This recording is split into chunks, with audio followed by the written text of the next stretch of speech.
say that love is blind, but I never trust its sight. When I turn and look inside, there's nothing I can find. In the silence of the night, when my demons come alive, I hear a voice disguised telling me we're not alright.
Hello, how's it going? Is it working? Hey, it's working, boys. How y'all doing? Welcome back to the stream. Hope everybody's having a wonderful, beautiful day. Boys, how you guys doing? Welcome back, welcome back. Yes, you saw it right on the title. Patch 10.1 releasing a lot sooner than a lot of people expected. Like, nobody really knew exactly when this thing was gonna come out. Then a rumor went around and got posted on like Twitter and stuff that maybe May 9th, which seemed really early compared to, like, if you've played the last expansion of Shadowlands, you probably wouldn't have expected May 9th to even be the closest date that could get this thing out. But they've been on the ball with Dragonflight, so it's been a little bit jarring for many of us that played the last expansion and are playing this one. And for a lot of people, that adjustment period of like, wait, it actually can come out on a decent time basis where it's not too long, that could be a real scenario. Yeah, so this one is coming out ahead of Diablo 4.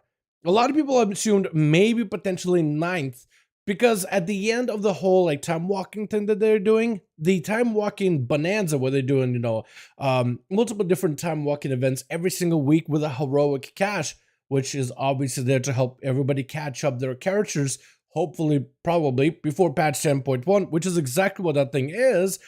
They thought that maybe at the end of this time walking thing would be a good time to release the patch, plus it would also give you 1 month ahead of Diablo 4. Because another big title by Blizzard is coming out called Diablo 4, and if you release the patch 10.1 and Diablo 4 around same time, where a lot of players are going to want to try Diablo 4, even if you don't really play Diablo games, you want to jump into it. There's a lot of hype behind that game. The early impressions of the beta were very, very positive. You want to give everybody as much of a chance to get in on that game as possible. Releasing the raid, the new content update for Dragonflight and Diablo 4 within like 2 weeks of each other would just snuff one of them out. So just to make sure that doesn't happen, the earlier release Dragonflight 10.1 or later, the better. And it looks like the earlier is what they went with. How you boys all doing? Welcome back. Ashley, back, how you boys? It is it the second? Okay, well, I want to take a look at it today, actually. They had the whole Wowhead post on it and everything. But yeah, we're going to take a look at everything they got tonight. How you boys all doing? Welcome back. Hope everybody's having a good one. How you doing, bro? What's up, Jake? How you doing, man? Hope you're having a wonderful evening. Mikey D. Woods, how you doing, man? Shane, how you doing, my guy? Welcome back, boys. Welcome back to another wonderful, beautiful live stream. I guess, do I do this song? Yeah, let's go with this song. Oh, God, loud. Loud noises. All right, cool. Now that I got my whole PC laid out. By the way, I'm probably gonna have a new PC arriving next week or this week, later this week. This current machine that I've had, this bad boy, has served me well, but it's starting to do some weird blips. Let's just say, it's been doing some weird stuff. I don't really buy myself a lot of I don't really spend a lot of money on myself, especially when it comes to because some YouTube channels they invest every bit of money they have into the channel, into the PC, into the hardware, into everything. I try to see if I can maximize the things that I have. That's kind of how I ran it. Like the last thing I bought something for myself was this chair, roughly 4-ish years ago now. That's the last time the mic was not even bought. That was a deal with this company that was approached by Blizzard. I was in contact with Blue Yeti microphones, or the Blue microphones, and this one, you don't have to pay for this one. You know what I mean? So in terms of spending money for myself, I don't ever do it. This is going to be the first spending, besides if a car runs into an issue, first decent spending on myself for 4 years, dude. It's a weird feeling. I don't do that often at all. I just did a little bit of coffee and I got my WoW. I'm chilling, you know what I mean? But yeah, pretty excited about this one. Nice, gonna PC upgrade to myself, let me know. It's about that time, man. The amount of generations GPUs have jumped compared to a 2060. It's a good bit. It's a good bit. So hopefully this one will be in a much better position. One of the things that this one does, I did research on all the parts. It should be apparently a breeze when it comes to rendering stuff. So that's gonna be great on my end, man. We'll see. Hopefully it works out. Hopefully nothing happens wrong in the on the way here, and hopefully it doesn't have any major issues. Because I heard some stories before. So normally you should build your own PC. I don't really have a lot of free time with how busy I am, so I'm just going with the pre-build. But I got to pick every single bit of parts, and I'm going with a company that I trust. So. But yeah, generally it's better just to save some money, make it yourself. But I wish I had the free time for that, man. Honestly, can't wait for 6 years so I can work. Get my driver for a bit in a few months. Excited to get to work real world. Really, Ashy? I feel like a lot of people, when they get into the real world, wish they could be 16 again. Or 15 or younger. You know what I mean? I feel like it's one of those things when you're young, you want to be older, you want to get on with your life. But when you get older, you're like, man, I wish I could go back to just... Well, I didn't really have that many responsibilities, so I don't know. For the match, you got to build 360 for 15,000 a year ago. Yeah, you definitely can get a build for a decent price. Honestly, the prices are up and down with PCs, but I did my research. I'm trying to make sure. I don't know. It was fun. Just gotta throw it all together. Want to be old when you're young, when you want to be back when you're old. Exactly. That's usually how it is, though. If I go back to that just myself, dude, I feel like everybody has that one day. If you could go be younger for a day, if you had no responsibilities for a day, just have that free time to yourself. You don't really appreciate it until you get older, honestly. It's a weird feeling, but it's one of those feelings that I finally understand, because I am getting what am I, 60 years old now? It feels like 60. I finally get it. But yo, we got us patch 10.1. Where's that at? Wow, head, help me here. There it is, a blue post. Each week we'll look ahead. What's stuff for World of Warcraft. Share the news, keep you updated and know bite by bite. Wait, are they gonna be releasing more 10.1 stuff bit by bit? What is it to release? Because they basically mark your calendars, numbers of time, and it goes live May 2nd. And there's just gonna be more in store. What do they have in store? Classic hardcore servers? Third spec for Evoker, maybe? Because there are a lot of stuff. There's a lot of there's a lot of info in the game files, little hints here and there that a third spec is coming for Evokers. We don't really know when. We don't know what's going to be called. All we know is it's probably going to be a spec that augments allies around you. You buff your allies. That's about it. For now, that's about all we know, but we'll see. But we will see. So they got a new zone. May 2nd is when this patch comes out, boys. They got the new zone of Zarelek Caverns. So it's the underground zone. But even though it's underground, you'll still be able to fly in it. It's pretty big of a zone. It's got a pretty big ceiling to it, even though it's underground. It's interesting, and it's like really, really cool biome. You also get the cross-faction guilds. So you can be in your guild as any faction. A lot of my guildies are already planning on swapping. We're gonna have a lot more dwarves and night elves in the guild. About to have a lot more of those. For rack assaults, that's gonna be the new world assault. Also, by the way, gearing in the world is gonna be completely different in 10.1. Like whatever gear you got going on now is gonna be even better in 10.1. But for rack assaults, they're gonna be like areas where it's gonna be like an encampment of Jaredin and like primalist cultists or whatever, and there's just a lot of fire, and then you gotta fight off the forces, and then eventually Farak flies in, burning everything around, drops off a general, and you gotta fight the general with a group of players, and then you kill it, and that gives you weekly stuff, and that can actually get you quite a bit of decent gear. Quite a bit of decent gear that's also upgradable up, and like it's pretty good overall. But for rack assaults, we're forced to gather in resources at the fusion camps located in a short span on armor planes, so it's like 2 zones. I thought for some reason it was going to be more than that. But yeah, you just got to go in there. I don't know if there'll be like a weekly thing or like bi-weekly or like a daily assault that you could do or whatever. I have no idea, but the gear you get from it is actually pretty decent. Plus, it looks fantastic. And then you also get, is there other currency? You get the Niffin and the Drogbar. Niffin are mole people, and they're kind of cool. They're pretty cool. And the Dragonflight Season 2 begins May 9th. So that's going to be the raid stuff, the Mythic Plus season, the PvP season, a week after the patch launches. So you'll have like patch 9, May 2nd to catch up everything you need for patch 10.1, like all your alts and whatnot. Get your assaults done, get a little bit of the story stuff done, whatever you need. And then you get the seasonal stuff right after with everything available immediately. You got, it says here seasonal affixes, but there's not really a lot of those seasonal affixes. There's no seasonal. I mean, there are new affixes, so I guess that's seasonal affixes in a way. Guess it? What's up, Foxy? How you doing, man? Hope you have a good one. 100,000% sure it's gonna be called Augmenter. Probably, yeah, because there's a whole dialogue from, can I find it? Whole dialogue from Notharian. I think they literally revealed the name of what it would be called in that dialogue from Notharian. It's like a bit of dialogue. Where is it? That people found in the PTR. It was like data mine dialogue. Here we go. From Notharian's voice. So I'm not gonna play the voice, but this is the voice line. You three shall be the examples of all Jack will follow. Again, not sure. Was this like an April Fool's thing by Wowhead? Was it a non-April Fool's thing? It's hard to tell because it released basically the same time as April Fool's, but I don't think it was April Fool's for the Wowhead team yet. So they released it, and then April Fool's came shortly after, so I don't think this is April Fool's, but it would be a pretty safe time to release it, because like, if this isn't true, then it could be like April Fool's, but if this is true, they'd be like, well, it was released before April Fool's, so, you know, we told you so. I feel like it's the perfect time to release it. But they got Notharian voice line somewhere in patch 10.1.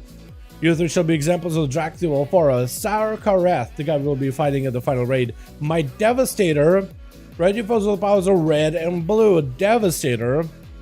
Viridia, my preservation spec.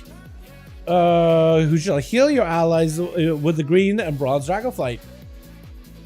Emberthal, you wield the essence of Black Dragonflight to augment all those around you with power. So it doesn't actually say what the spec name would be. It just says you wield the essence of Black Dragonflight to augment all of those around you with my power. Whatever that means.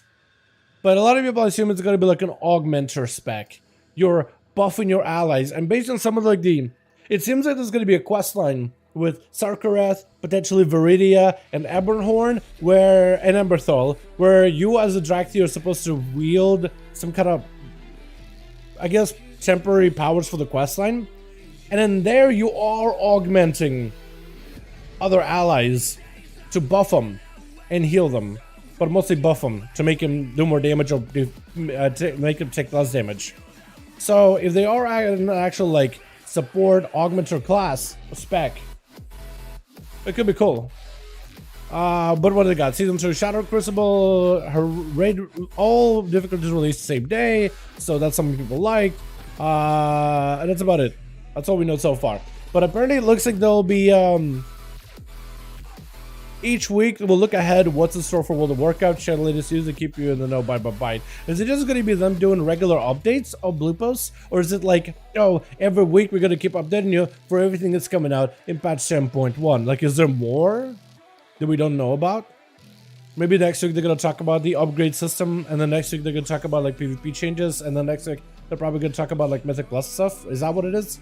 I don't know, really. I have no idea what they mean by that. Like, we'll find out, I guess, over the next few weeks. The quest line we kill the mother of Jack's here. It's got a oh, why are you spoiling that? What? Hold on. I'm not even going to read the rest of that one, Jake. It's how we kill the mother of Jack here. Weren't all Drakthir like test tube babies? Weren't they literally just made in test tubes and just like... Yeah, magic. It's known, Dal. It's known. Okay. It's kind of said she's the one protected them from being tested on inside of Aberrus. Is that the dragon in Forbidden Reach? Is that the one that's like the encasing crystals? That dragon? That's her? That's Mama? I mean, that's cool if that's true. Alrighty, boys. I say we gotta get some weeklies out of the way, man. That's okay. So I've done that, but I don't think any character really said anything about that's Mother Dragon. I think they were just like, oh, what is going on? Who is this dragon? Looks like maybe they defied Notharian and they got encased potentially. That's about all I got out of that one. I didn't realize that was gonna be Mom. Imagine being a Drakthir. It's like some made it to Forbidden Reach. My mom is a crystal. You know what I mean? Like what? Dementia? Yeah, something like that. Something like that. That rings a bell. That rings a bell or three. Alrighty, boys. So with the patch coming out sometime soonish, now's the time to get your alts caught up. If you haven't done your time walking stuff, every week they're gonna be doing a time walking thing, chat, where you can get heroic quality gear. So you either do that, or it also might not be a bad idea to, I guess, get some Mythic Plus out of the way. But honestly, if you also, I'd say just getting heroics, just getting that item level. Honestly, that might be the play. Just going for the item level. You know? I did my majors weekly today, got a spark. Is that what you posted in chat earlier? Because I did see you post a spark about a character. Also, these sparks, they're kind of useful, but also kind of useless in the next patch. So if you're trying to farm up a spark for gear, I would just, I mean, if you get one, you get one, but you're going to be replacing them. But also, all the crafted gear you have, you'll just be able to upgrade into the Season 2 crafted gear. So that's going to be really nice. So useless because we get Shadow Flame sparks? Yes, but even if you craft an item now, you will just recraft it with a new spark. And make it that item now, if let's say it's cheap, in case the prices are going to go up next patch, recrafting may be cheaper than crafting a new one in the next patch, is all I'm saying. So if you just want to craft one now, hold on to it, and then give it a new spark once it comes out, may not be the bad idea. Again, especially if the prices are cheap. Like if you can get a Lariat crafted really quickly, or any of the other embellishments crafted, and just hold on to them. And as soon as the new patch comes out, if you get yourself a new seasonal spark thing, plug it in with a recraft and you're good to go. That easy. That easy. It's actually kind of nice, honestly. I think it's still worth. But I don't know. It's one of those things where it's like, yeah, you should gear. But also like Season 2 stuff's coming out really soon. It's like, should you really gear? Does the Conquest season reset? Yes, it was reset with the Season 2. Yeah, so that's got to be happening, what, in a month? So yeah, Conquest will reset. So whatever Conquest you're collecting right now, like trying to mass Conquest is not worth. Right now, if you're doing any PvP, just push rating. Just push rating before the season is over, because season is going to be over as soon as second is live. And looks like PTR got another update. They get Dragonflight PTR for 10.7. Are they going to move that to 10.1 or maybe put that to 10.5? Oh. Oh. Maybe 10.5 actually. I wonder when they will bring, I wonder if they do add, let me move this here. I wonder if they do add third spec for Evoker. I wonder if that'll be like a 10.1 update, or is it like a 10.1.5 update? You know?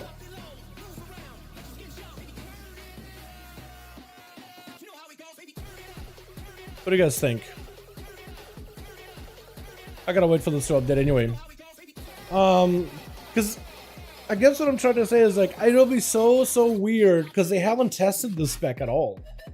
So I imagine like you would need to maybe wait until like 10.2, 10.17, because we would need to test this thing properly before it releases. It'd be a third spec, unless they got like some crazy good internal testing team that's been working on this thing for a while, and they just feel so confident in it, how well it'll perform, that they're willing to release it. Which would be cool, you know? It's like, hey, we don't gotta go test it. It's all new experience for everybody. It's a brand new spec, and we don't find issues with it off the bat. But I think it's probably gonna get tested if they are gonna go for the third spec. What did you join 500 once? Joker, all you need to do is just be there when we hold the streams. We hold on Friday for EU from 5 to 7 p.m. East Coast time. I think starting 11 GMT. I'm not great with my time zones when it comes to EU, but I believe 11 GMT is about right. We start on Friday for 11 GMT, 5 p.m. EST, East Coast Standard Time, and Saturday for NA, 5 p.m. East Coast to 7, usually longer. You're more than welcome to join us if we're streaming. You just need to join the groups when they're available in the LFG. We usually host them in a Raids Legacy. If you got any specific questions on how we do the groups, we also have all the information in our Discord as well. Maybe the same team has tested the rest changes. The red, yeah, honestly, dude, if they do the spec if they do it well, if this is the same team that worked on the reds, because the red is doing good. Red is doing fantastic. Around 10 p.m. GMT. There we go. So around 10 p.m. GMT. Correction, slight correction. Appreciate you, Wise Art. But yeah, if they're the same team, dude, red is in a good spot right now. I feel like for PvE, red is like, it's doing good, but it's not setting records or like overlapping other classes super badly. In PvP, however, it is doing really good, to the point where all rogues have just swapped off of rogue to play red. Most rogues have just swapped off for rogue because they can just play red, because it's not like rogue has more CC or more control or more utility than paladin, not much more. In fact, paladin is more defensive than most melee, has more range than most melee classes, which are literally in melee range. It just do more damage, consistency, and burst wise than most other classes. So a lot of rogues are like, you know what, I'm just gonna play some paladin for the rest of the season while they're enjoying it. But there's a big resurgence of paladins, but very few rogues now. It's been a little bit sad to see, but hey, I don't blame them. But how easy it is to play a character, how easy it is to gear a new character, might as well, yeah. Might as well. I am hoping that they maybe address rogues for 10.1, because they're removing a lot of crowd control in 10.1. That's one of the things they're doing in 10.1, is they're lowering the amount of crowd control everybody is able to output. So for rogues, that could be pretty bad, because sometimes rogues are balanced like, in a situation where, okay, well, you have no damage, like damage down, but you have a lot of crowd control. So like in a team composition, you can establish CC, but you play another class that does damage, and then that ends up making a composition. But when you're like nerfing CC, if rogue doesn't do any damage to compensate, I feel like it could be one of those situations where no one will want to play with a rogue. It will be another one of those situations where it's like, okay, so no class has more crowd control than others, or unique crowd control in that case too. Sometimes rogues have like unique combo, like the whole blind sap, you know, kidney shot somebody, maybe hit him into a sap, and then blind, or blind sap kidney, whatever, you know what I mean? We'll see though, we'll see. Looks like one of my whelpling sold? Oh, had a whelpling cell. Hold on, what else am I trying to do? I'm really trying to work towards Dragon Scale Expedition, just so I can get the quest line from these guys. Dragon Scale. I don't need any more of these foci, dude. Don't need any more focuses anymore. Alright, so that's a little bit of a rep. I just said a little bit. I need to finish this out before the next patch, man. Because I got still Tuskar, quite a bit to work on. I still got 10 more points to work on. Centaur, I got a couple more. So I'll need to finish these guys out in like next month. But hopefully I'll be able to do some. For the easiest trade is post 100 points on my phone. Really? After 17 years, Rogue play Paladin PvP. Yeah, a lot of people are swapping from a Rogue to a Paladin. It's one of those things where you want to play Rogue, but Rogue's got to have something that makes him stand out from other classes. Usually, again, previously, Blizzard would like nerf the hell out of Rogue's damage, so you tickled, but your crowd control was excellent. And then you could do stuff. Or like maybe like Outlaw, for example, he had big cooldown reduction and they gave him enough damage, just enough. So you're like, okay, I kind of have good sustain, and I have good sustain and cooldown reduction, so I can like use defenses and CC a lot more often. But Yeah, for the most part, like ICC stuff is like usually there's something interesting that they give to rogues, but like Outlaw even lost a lot of the cooldown reduction stuff. Like it's been pretty much like lowered down by quite a bit, baseline for PvE and PvP. For PvE, it's not that bad because like they adjusted our damage, but for PvP, they give us like a little bit of damage here and there, but not enough. Like all three specs of rogue, like assassination used to be like, okay, you're really good at bleeding people with like a road, and death mark was really strong. And now they removed both of those. It's like, okay, well, you kind of do mediocre damage. Subtlety, you have the big secret technique go. Now they removed that. You kind of do mediocre damage. Because of the trinket thing that they did, the PvP trinket combo, where everybody sits in CC less, rogue CC basically just becomes like, okay, there is CC, but like it's not as powerful. You can't do the chain long combos where you can tickle somebody down but to death because the other person can't play the game for like a good while. So at least rogues had damage, but now that they nerf all their specs, about the outlaw, but like about like an ability we don't really, they debuffed our filler ability in dispatch. It doesn't really do much right now. We're more about ambushes right now, which is weird for outlaw. But I'm hoping that okay, so they're making CC even less good for rogue specifically. Like the blind sap combo is no longer a thing. Like right now you can still do it, but next patch you won't be able to. So that's a pretty big hit. So like our damage is still mediocre. So if they keep our damage mediocre and low, or even low, because some people would argue our damage is not even like average. It's lower than most classes. I wonder where rogues are going to be then. I do hope they at least adjust this. So it's like, okay, well, nobody has good CC, but at least give rogues some damage. You know, I wouldn't want like subtlety, for example, to be like super bursty, but like if they had better sustain, for example, that'd be kind of cool. If they don't want assassination to be super bursty with death mark, having good sustain damage at least would like, okay, well, at least you can rod people down really hard. Same thing with outlaw, which never really has been a burst class, but like, you know. Yeah, knows about one Walker amendment PvE. What'd you notice, my guy? There's 115 pet battles that sit in Storm and Norgrimmar, kill level 15 1 critters. Oh, wait, and kill 15 level 1 critters? Wait, you just walk up and kill critters? Hold on. You just walk up and kill critters? What? Rogues that are great were played right. For sure. It's just right now, a lot of rogues have swapped over to Paladin because whether it's true, whether it's not, a lot of people do feel like, man, I could play rogue, or I could play another class where I have to put in less effort than a rogue, and I can score kills. It's one of those kind of situations. I'm not saying Paladin, and it doesn't mean that Paladin is like, oh, super easy class, easy GG. I guess I'll give this guy pelt. I'm still trying to get my work order stuff done, if I can. Let's get the weaklings out of the way. But it's one of those classes right now where you're able to do quite a bit of damage, and you have fantastic defenses, but the amount of effort you have to do on rogue to put in the same number, same damage, is very different. You know what I mean? Very different. At least all these guys got all the pelts. I almost have the public order craft thing, don't I? With my what's it called? Or did I just get it? 15 world quests, work orders. So the one is with work orders. Is it professions? 6 out of 10. So I need like 4 more. Do we by chance? Maybe we get it done now. I know that I'm making these things for these guys for like pennies. I'm literally making them for pennies, so they're probably gonna use them on the auction house and sell them for quite a bit. These crystals that they're making. I get it. I'm just trying to get my I'm just trying to get my weekly reward, man. I'm just trying to get my easy weekly reward. And if they give me easy work orders, I'm down for it. You know what I mean? I'm down for it. Another one? I think I need one more after this. Does it count towards dragon if you use if you use dragons? I have no idea. That's actually a good question. You walk up, start pet battle, one shot, and I get your 100 points for free. Really?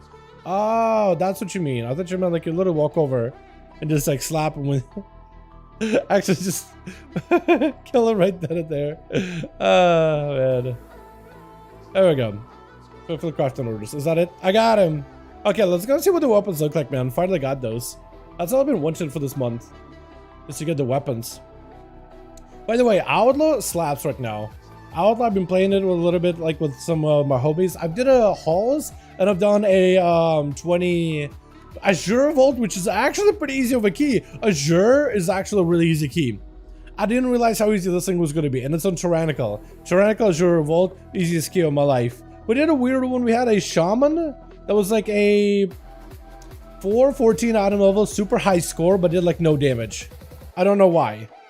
It did damage. Okay, so let's be fair. He did do damage, just not a lot of damage.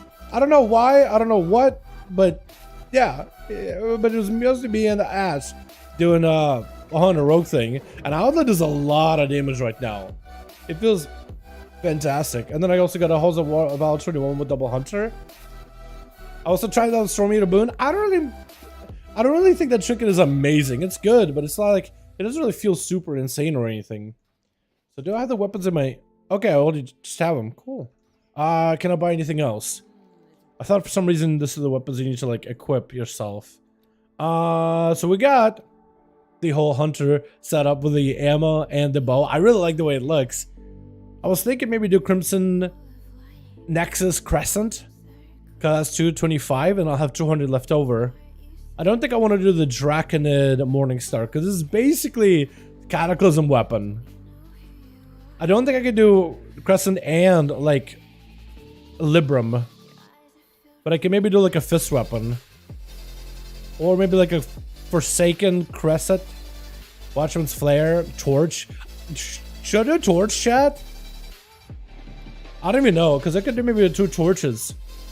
This is literally a DK cloak from Legion, though. I was thinking maybe fist weapon. You're a fan of the post this month, maybe a hunter, but one yet. Yeah, not a fan. Not a fan. Yeah, I feel like this one.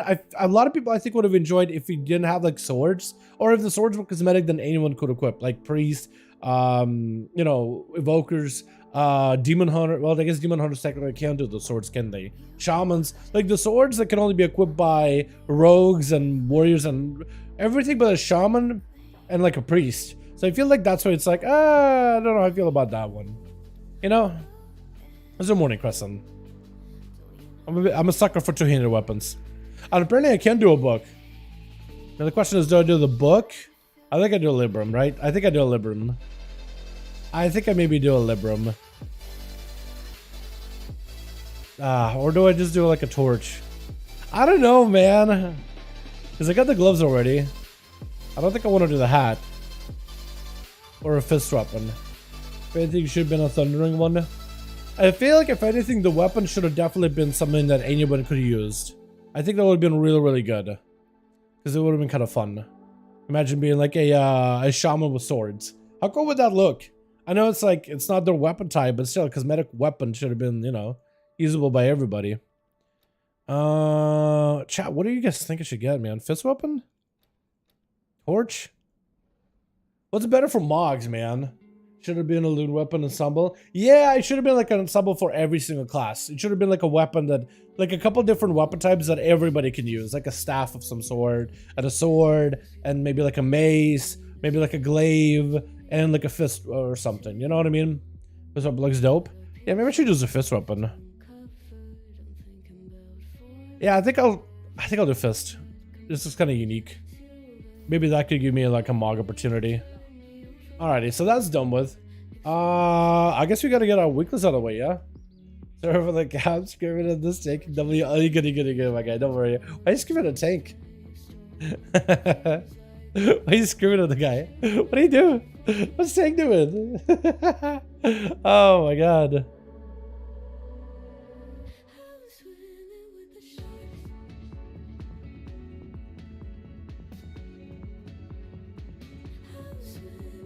Yeah, Cora, I've seen the Unreal Engine 5.2 demo. That thing looks insane, man. It looks like real life. It's so good. They did such a good job with it. But third boss of Blackrock Cavern for 10 minutes is a walk into the fire. Third boss of Blackrock Cavern. Blackrock Cavern. Is that a raid? That's not a raid, right? Blackrock Cavern. No, Blackwing Lair. Blackrock Cavern. I have Blackrock Depths. Does that have Blackrock Cavern? Or is that same? Blackrock Spire? The dragon that you run through, fire remote armor. Oh, the Cataclysm one. Yeah, okay. That one. I haven't done that dungeon in a long while, man. Yeah, Blackrock Caverns. Yeah, that's the one. Yeah, that was a trip when I did this with Quen. I was like, dude, this is familiar, but also not familiar. I don't remember any of this. Another question is chat. What characters have done their weekly for me this week? Have I done one on the DK? I don't think I have. I think I've done one on the Priest, though. Let me double check that one real quick, chat. I don't even know what's done the weeklies, what hasn't done weeklies this week. Let me double check all these characters, man. I don't want to get to some of the weekly events out of the way, just so we can get ourselves a little bit of gear before the next patch comes out, man. A little bit of gear before the next patch is available. Okay, this guy's done a 14. Has Hunter done the key? I don't think Hunter's done a key. It's easy possibility of. Yeah, it's not too bad. It's just like you run him through fire and then you run him out of fire. And if you can keep him on a fire a little bit longer, so it takes more damage, but it does more damage to everybody around the group. So you want to be a little bit more careful. Also, reset all my add-ons, which is kind of nice to just have a fresh new reset. Hunter has not done a key. So the DK, Hunter has not done a key.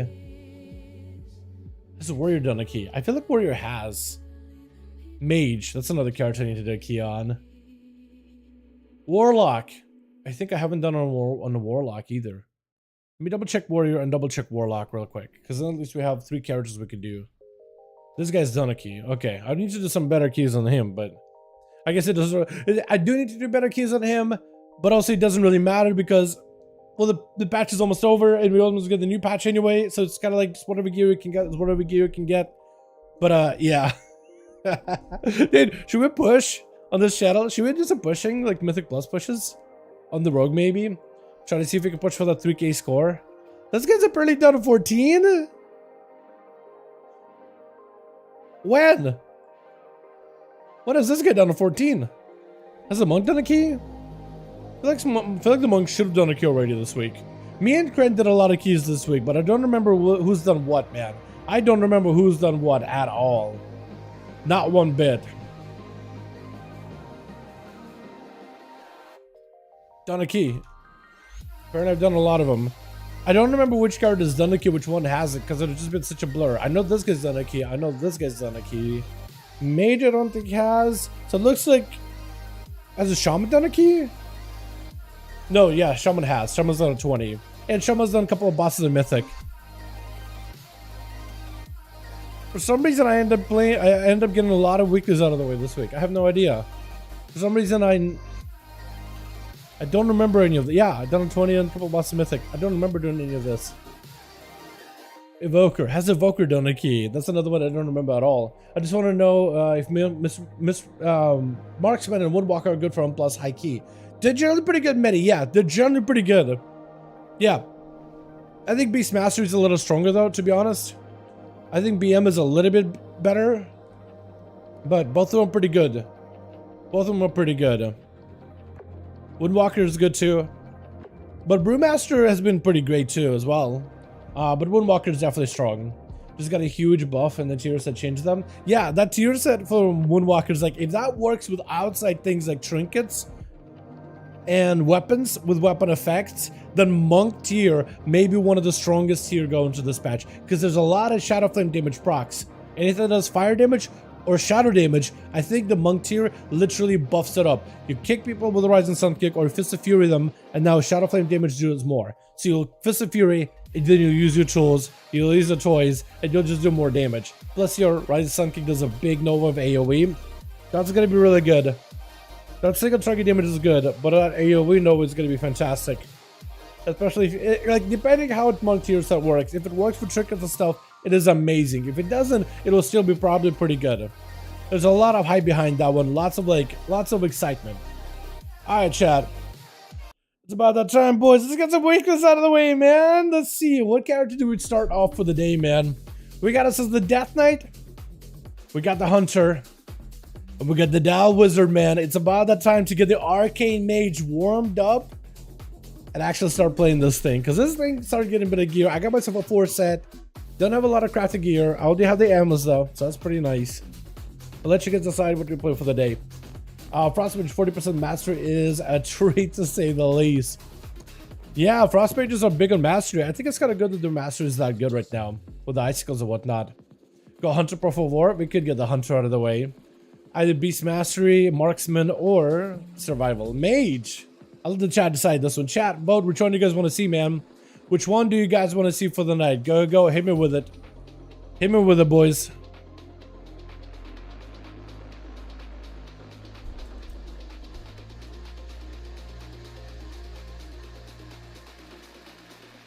BM. BM is pretty good. I'm really bad at BM though. What I'm bad with BM is I'm really bad with BM when it comes to like actual rotation. Like I feel like I'm just hanging back. Marksman? Okay. We're doing a Hunter, boys. We're doing a Hunter. Oh man. Alright, Beastmaster it is, man. You doing a Demon Hunter key? Yes, I have. Yes, I have. I believe I helped Crane get like a 14 Halls of Valor done. So Demon Hunter is actually doing keys above his pay grade, which is really good to see. For me at least, it's really good to see.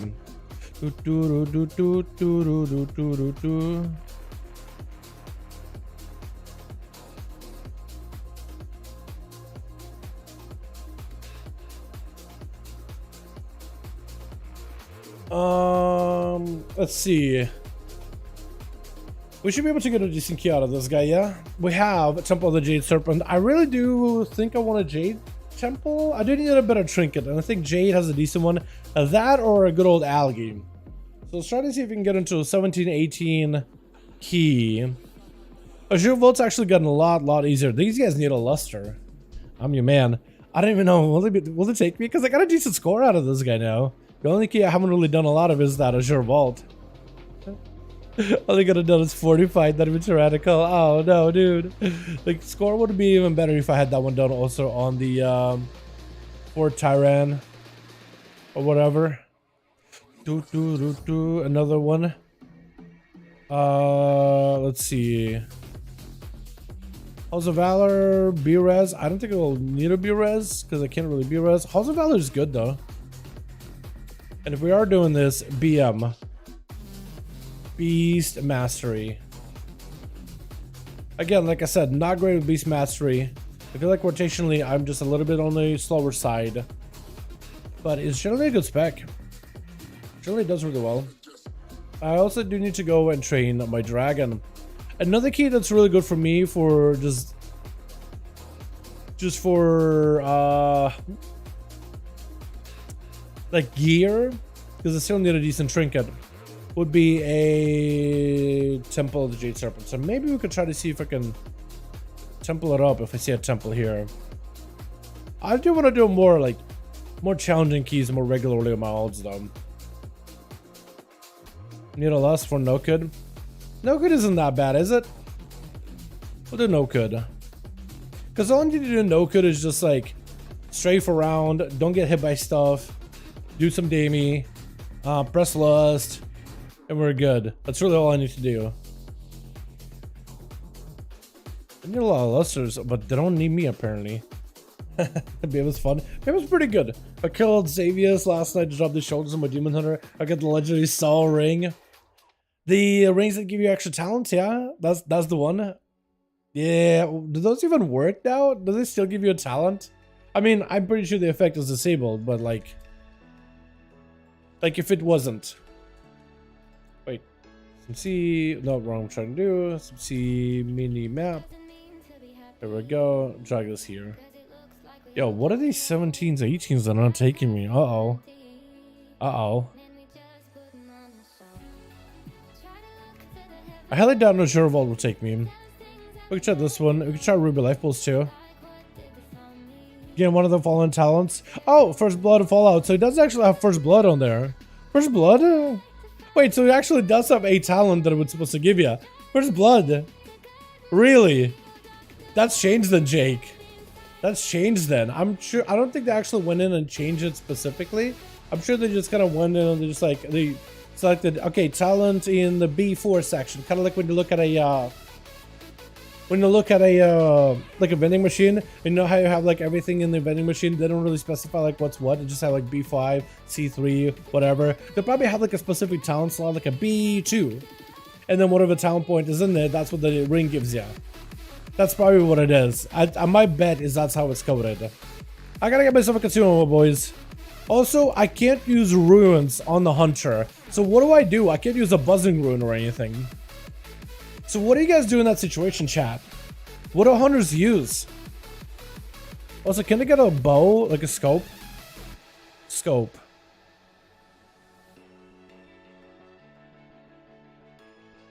Gyroscopic scope. Random secondary stat every 30 seconds. Critical strike. Every time you jump. Wait. Use permanent enchant your ranged weapon with a wounds like a scope. Grants you a secondary stat every time you jump. Huh? Completely safe rockets. Safe rockets. Oh. Okay. Wait, there's a enchant. Every time you jump, it gives you a random enchant? Huh? I had no idea about safe rockets, by the way. That's kind of neat. Okay, cool. What key is this for again? Where are they? Algathars? Yeah, so this seems like an algae key. Alright, got the safe rockets. Thank you, boys. Appreciate you, basic. Appreciate ya. Let's start flying in that direction then. Or take a summon. One of those two.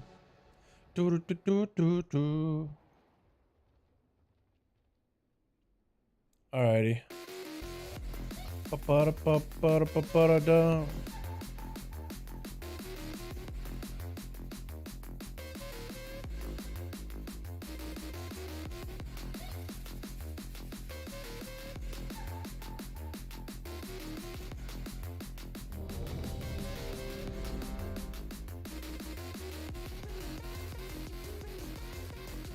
Oh, they're waiting on me. Alright, they're just ready to go. Alrighty, boys. Here we are. I'll give them pets whenever the key starts, I guess. Or, actually, you're not a warlock. Told myself. You're not a warlock. You actually are a hunter. What do I take chat out of here? Haste? I think it's a haste, right? So I can cast faster? Probably. Old Chaos Blades back them. Oh, I do remember the original Chaos Blades a little bit. Wasn't it like where you had a... Yeah, it was like an on-use effect where it would just give you like more damage and more resource generation, or more like it to refund resources, but also like 40% more damage blades, the Chaos Strikes? Or am I wrong about that one? Oh, I don't need to resummon the pet. Ah, wrong one. Hold on, I gotta dismiss. Wrong pet. Got bow in here.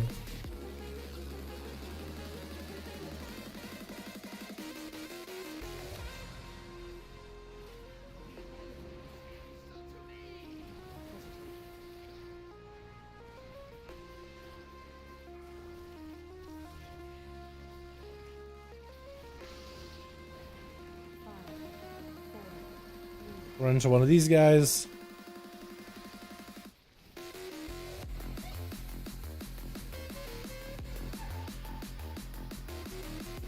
Trying to keep him CC'd, or at least in rage whenever I can. Is that explosive? That might have been explosive.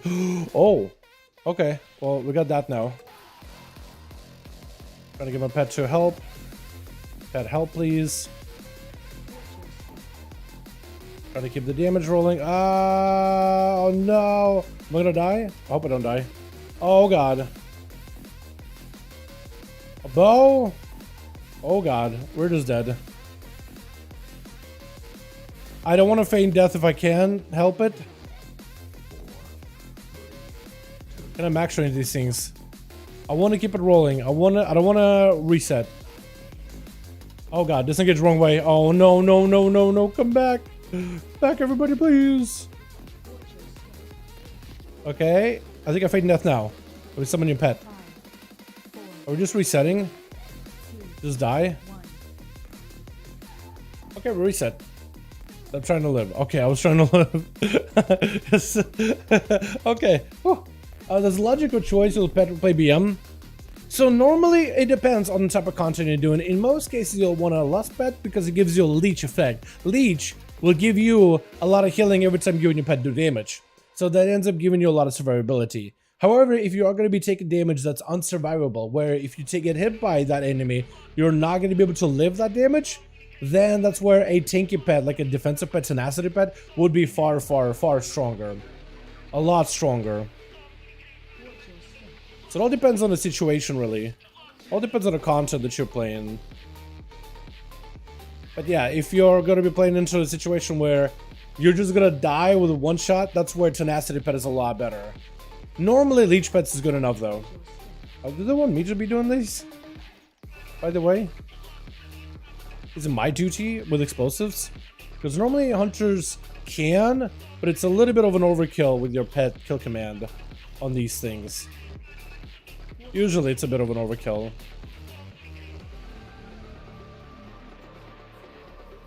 Like, I could send a pet over there.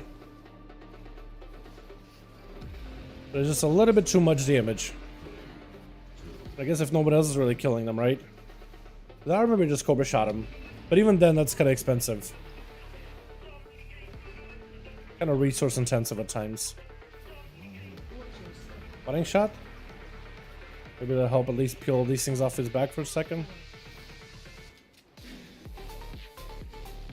But yeah, in most cases, you'll just run Leech Pet because it's a little bit stronger. Passive survivability is good.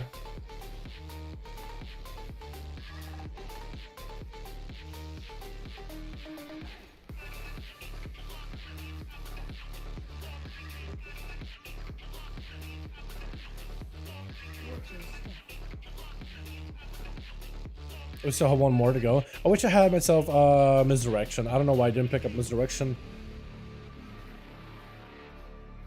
Watch your step.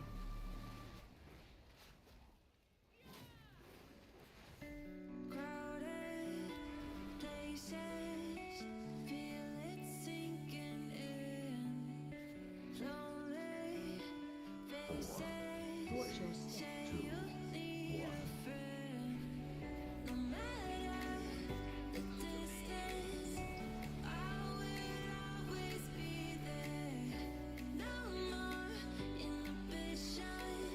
There we go. But the damage you're doing this thing is kind of nuts, honestly. I mean, the Beast Cleave and Kill Cleave. Oh, it is so good, man. It is so good. Lust on ads or start.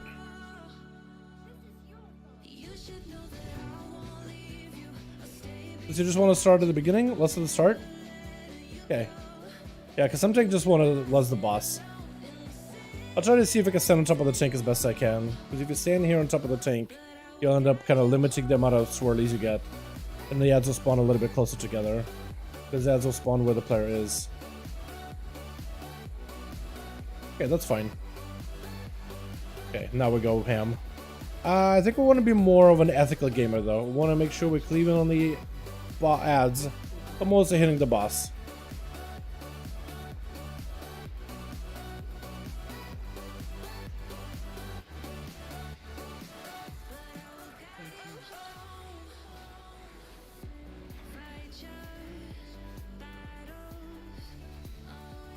Definitely want to be killing ads though, because there's going to be a lot of them.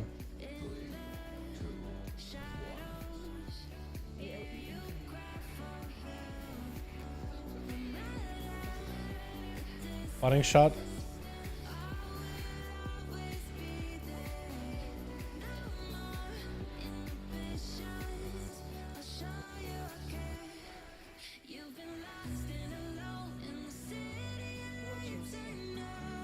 I forgot this was an 18. It feels like a 16, honestly. I keep being the ethical gamer that I am. Keep hitting the boss, not cleaving the ads.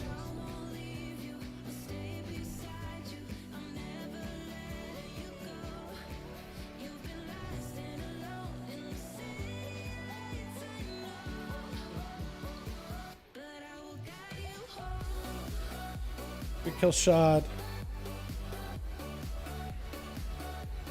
I'll try to stay on top of the tank the best I can. Okay, we're just running all over the place. Got it. Got it. Gonna feign death just to make sure the ads are not on us. Oh, that guy died insta. Oh my god. Oh my god. That's a lot of damage. That guy immediately just melted. Oh god. Oh god, no. Okay, just kill this thing. Just kill it. Oh, poor guy. That guy does end up kind of padding. That guy was padding quite a bit. And I feel like when he uses when this ads, he doesn't have a way to misdirect it. He just ends up dying. Scotty. Scott just ripped all that aggro. All the ads came out. Immediately slapped him at once. Hey man, a little bit of the video. What's up, Danny? How you doing, my guy? Hope you're having a good one. Welcome, welcome. Excited for patch 7.1, my guy? Coming out in about a month, man, in 4 weeks. Are you excited for that? Hell yeah, my man. How you been? Hope you're doing good. Just getting my weeklies out of the way. But now the prep for 10.1. Yeah, get your time walkies out of the way. They got their big heroic box out of those. So that could be pretty nice, a bit of gear to catch up with before the next patch comes out. Definitely worth your time. Another warrior has to run all the way back. Man, greed. Greed gets the best of some people. Definitely gets the best of some. Is Rocket strong, by the way? It seems to be decent. It seems to proc a lot. For race change that been purchased, mate. Let's go, dude. You're going Alliance? Hell yeah. I've got a lot of goodies that I definitely stick and swap on Alliance. I'm thinking of doing the same. I'm thinking of switching more characters to like Alliance or Horde or whatever. Just switching them around in general. Thinking I need a couple more Nelfs. Maybe a Dark Iron Dwarf. It's about that time for a Dark Iron Dwarf, man. It's about that time for one. Because they're really, really good. Just finished Modern Old. Garbage Fortune Cloak. I'm sorry about that, Johnny. I'm sorry about that, man. But hey, hopefully... I'll be honest, Johnny. Maybe we shouldn't say anything. But my Paladin was able to get the Razagath two-hander weapon. So that's a 411 in the bag. Sometimes you get the cloak, which I've gotten on my Demon Hunter. And other times you straight up just come out with a bag, man. You straight up actually come out like a bandit with this. And that's exactly what happened on my Paladin. Absolute bandit. Yoinked it from the Razzie. It hasn't even seen the boss on the rogue yet. Just yoinked it. It happens, man. It happens. Yo, you just... Hey, if the cloak is an item level upgrade, if it's actually an upgrade, at least it's not the worst item, yeah? At least it's not the worst item you could have gotten. Could have been worse.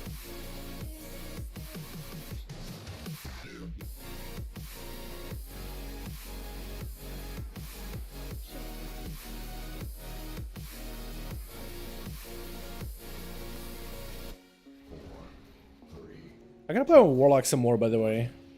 Because that thing might actually be insane in the next patch. Based on enhancement and based on demonology and based on affliction tier set. That thing might actually be next level. God tier. Oh god, that guy died immediately. Oh, Danny. Danny boy. Oh, Danny may need help. Oh, Danny. Oh, kick. Hide him if you need to. Oh, not Danny. Zanny, or whatever your name is. Okay, we don't got blue. Okay, I can dispel. I can keep AoEing. Keep kill commanding. Another kill command. Another kill command. Get kill cleave. Kill command. Put a bleed on you too. You know, BM is actually kind of fun. Like, from a perspective of, like, it's kind of fun to just, like, play maintenance spec. This definitely does not feel, like, super hyper, like, active. Like, it's active, but, like, it's very, very different type of active. Bit of that management playstyle to it. Which I'm not really used to. But I guess I am, if you look at Assassination as, like, a management spec. Because you're managing dots. But, like, it doesn't really feel super managing. It feels like you're just, like, you're just refreshing abilities, but mostly you're just spamming middle eights and venoms. So it feels different. I don't know. It just has a different feel. Not like it's bad, though. Got 3 trinkets, 2 Raz trinkets, and the other council one. Raz trinket is actually pretty good. Raz trinket is not a terrible single target trinket, honestly. Raz trinket is not bad whatsoever. So don't look at that as a loss. That's a decent gain. At the very least, it's a decent gain. Desert Hero set on the other side made me cry with laughter. I do hope they adjust it though. I do hope they change it.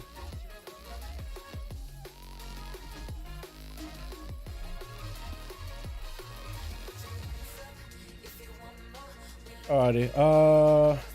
Don't have lust for this guy. Zanny? Oh, Zanny's dead immediately. Warlock? Buzz? His warriors at least kind of tanking him. Okay, Zanny's gonna need something for the bleed. Zanny takes a lot of damage on the bleed. Zanny, big bleed is up. Whatever you got. Okay, they got at least a Chi cocoon for him. Or life cocoon.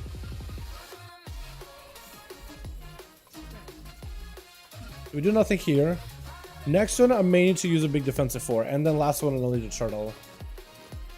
That's how I might have to deal with it.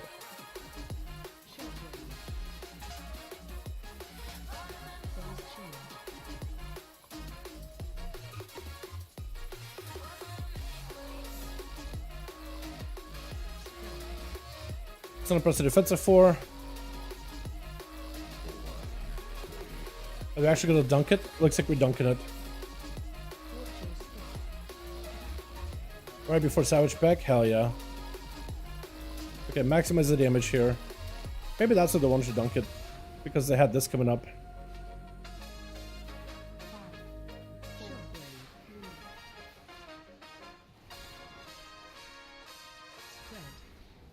Okay, so now we don't need to worry about defenses for a little bit.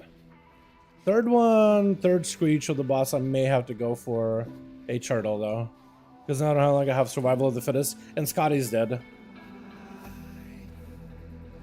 Poor Scotty.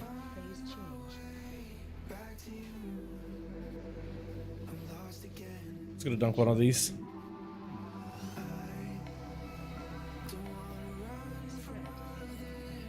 Should be okay here. Alexil. Don't go! Oh, he sent it early. Okay, I guess we went a little too early. We got our orbs. I don't know if that's what we wanted to do. But okay, alright, he's buff. Maybe he's just trying to kill it before he kills us.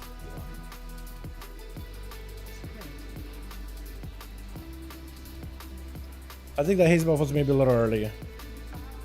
Personal opinion.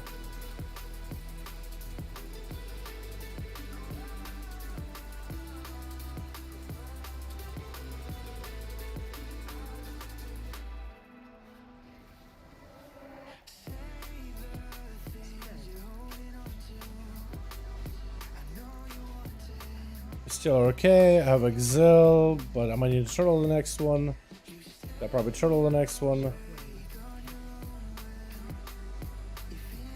Trying to avoid the tornadoes, but also the fire or the winds. Scotty's dead again.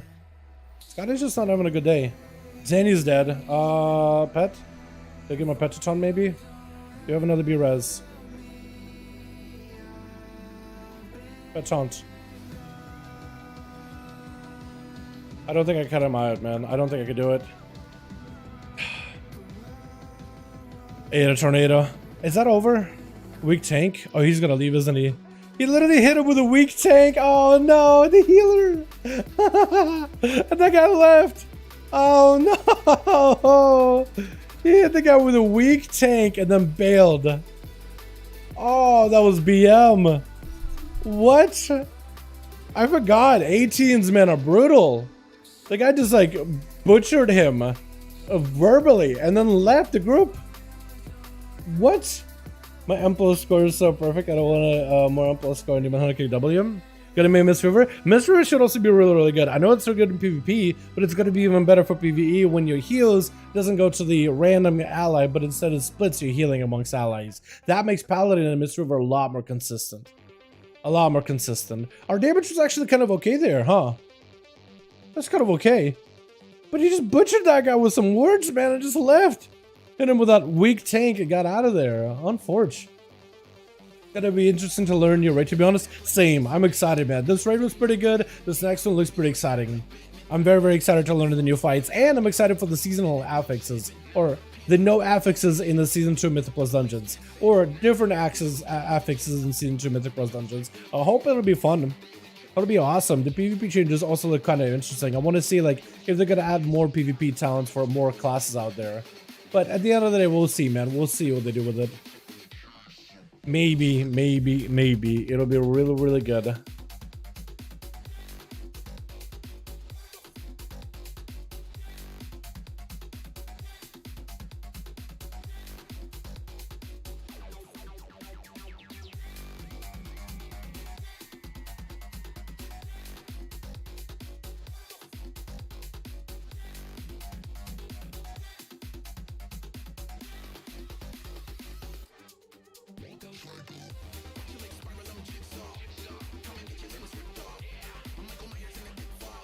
There we go. Chat. We gotta run it back for the hunter, yeah? Beast Mastery was not enough to carry the team. Did we go survival instead? Get survival ago, maybe? What do you guys think? I was sad, man. I forgot that 18s are like that. Like, people are trying to get, like, their score or whatever, 18. And it's like, I feel like the game is super, super chill, and the groups are chill before 8, like, when you do plus 18s. Like, 17s, 16s, 15s. Most people are usually chill. They're just trying to get the weekly out of the way. At 18s and 19s, when people are really trying to push score to get into 20s, and then at 20s is back to being chill. Most people are just relaxing, but everybody's more picky. When they're picking up the group, once you get in the group, it's all mostly fine, mostly. Sometimes they fall apart, but people try not to let it fall apart. But yeah, there's definitely a bit of a rat league as you climbing keys.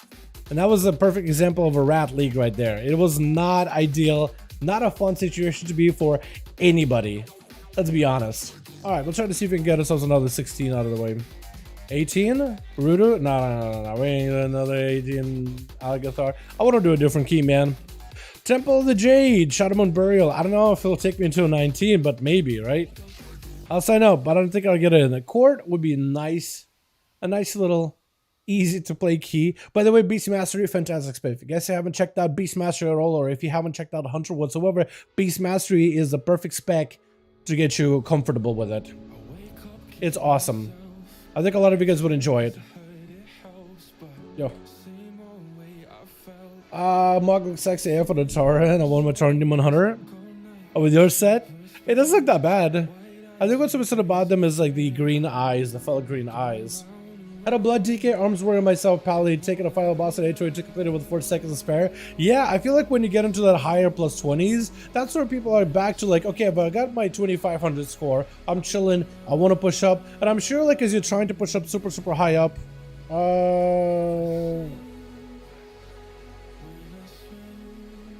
this guy said 888 Mythic, what's your main lol? Asking who's my main. I guess I check in my radar, yo, and I see that my main got 888 Mythic.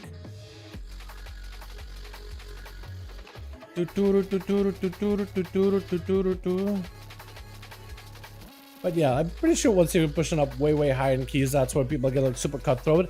But I feel like at that point, like when people are doing 20 and above, this is usually where people have a more realistic idea of like how well a key can be done. Like even if there's a slim chance that a key can be done, people usually go for it. You're insane. Dude, this druid is giving me a lot of compliments right now. He's like, wait. Okay, let me tell you what he said. Actually, can I push it up in the party chat? Here we go. So that was weak tank. I joined the group. I said, yo, he's like 88 Mythic. Who's your main? I said, LXP. You're insane, lol. What? I guess this guy is like Down Prime is a pump road is rogue. I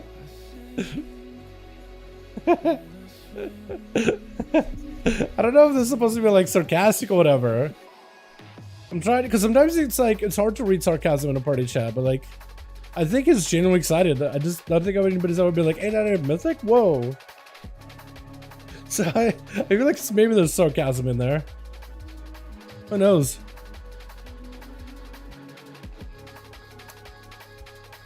All right, run it back for BM. Get ourselves a cord. Hopefully get a ring or a trinket.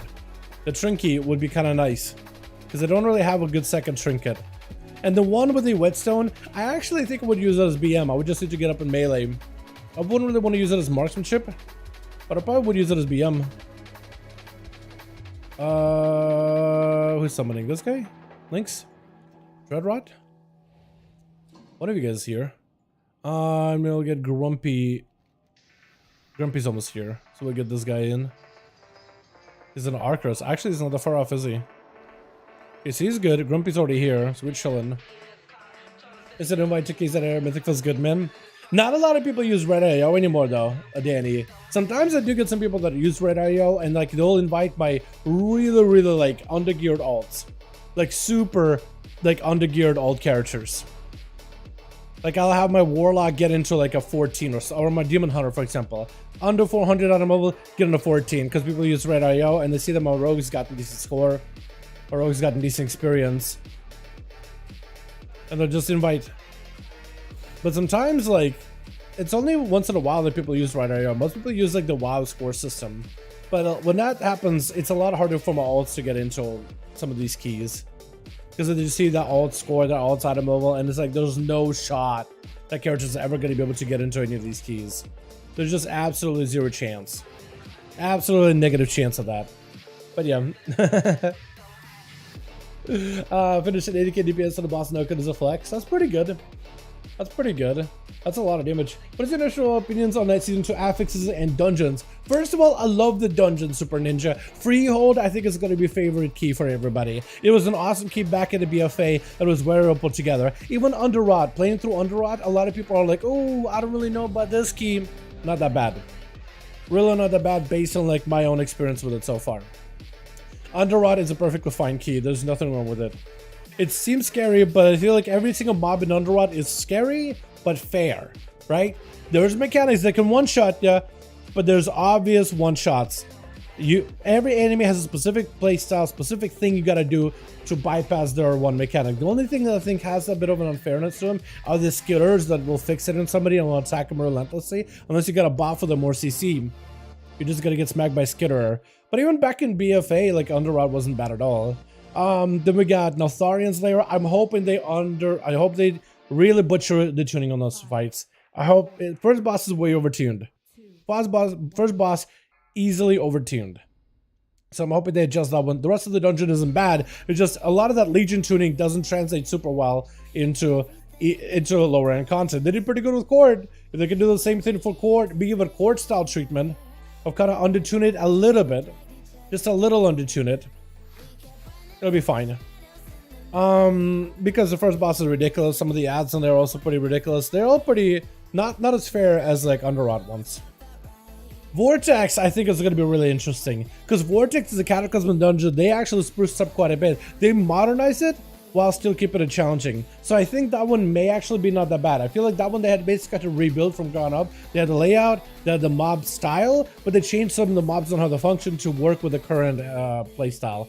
The affixes, though, I don't think that they won't be that bad. As long as the explosive orbs, you don't have like 8 of them, 10 of them spawn at once, like one explosive at a time, and you can cleave off of the explosive, like all the mobs will take the cleave damage off the explosive, that'll be fine. If the explosive can get hit by AoEs, it'll be fine. Trap first? Okay, so if I trap, I need to run in and be the first one in. Trap. I get aggro. I'll run by. I'll let everybody run by. And then I'll feign death. So I'll wait until everybody runs by him. Then I'll feint. Then no one should have the aggro with the trap guy. Because I should be the only one with the aggro from him. Yep, run by, run by, run by, run by, run by. Feint. Nobody has aggro. Trap. Succeeded. Okay, beautiful.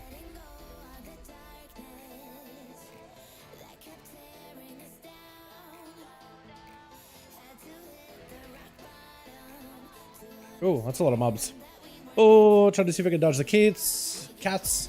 Hit cats. One cat's still alive. No, that's not a cat. That's just a guy.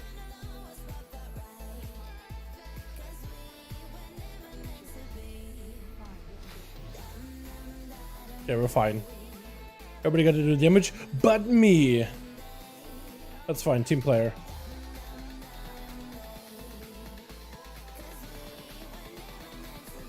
We'll get this down. Do they want to do docks? Yeah, they want to do docks. They want to do the fun pull. I like it. I like it. Just don't break. Oh my god, of course you had to break it. Nice, good. Grip him in, grip him in. Yeah, and we gotta get all these things done.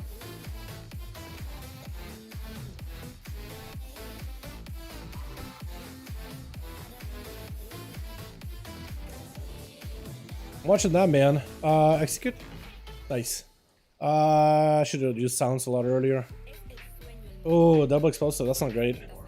Not a lot of people really getting the explosives. Could be me here getting them. I just have to be the one getting them, honestly. Pets can't cleave off of those things. That's the problem.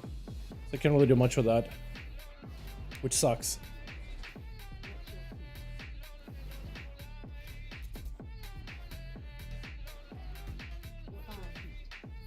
Please. Running away from me. I'm trying to cleanse on you, clear on you. What are you doing, guy?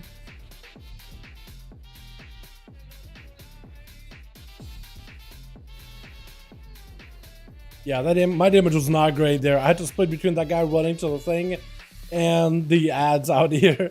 And now I have to also explosives? Please don't make me do explosives. Who can? I think normally healers should be doing them, right? Normally? Usually?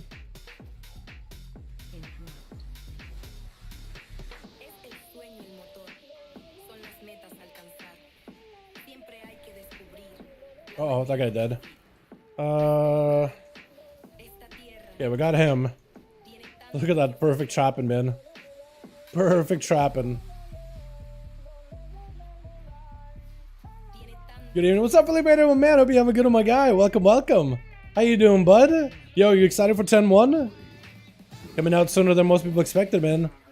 Sooner than most people thought it was gonna be.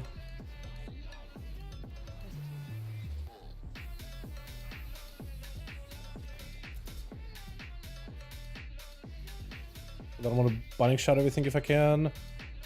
Big cleave. Decent cleave. I'll take it.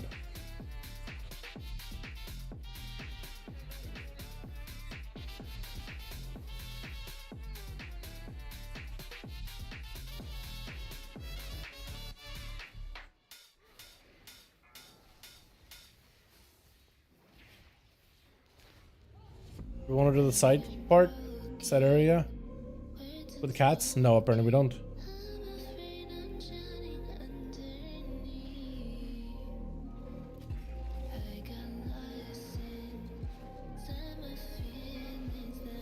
I was gonna say, like, is the cat gonna leap to me, or what was it gonna do? It looks like it does leap to me. Not always, though.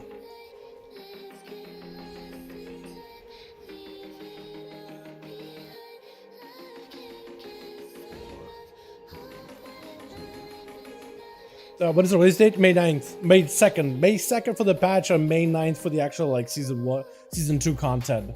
So it's gonna be in a month. It's gonna be sooner than expected, man. Tuesday, May 2nd. I'm actually very, very excited for it. A lot sooner than most people expected, which is really cool to see.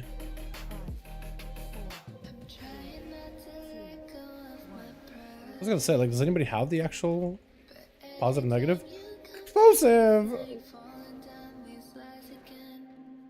Do they trust me to maybe get explosives? Because Beastmaster is not amazing at explosive right now. Like, I can do it. I will do it if I have to. You know, team player and all, but damn.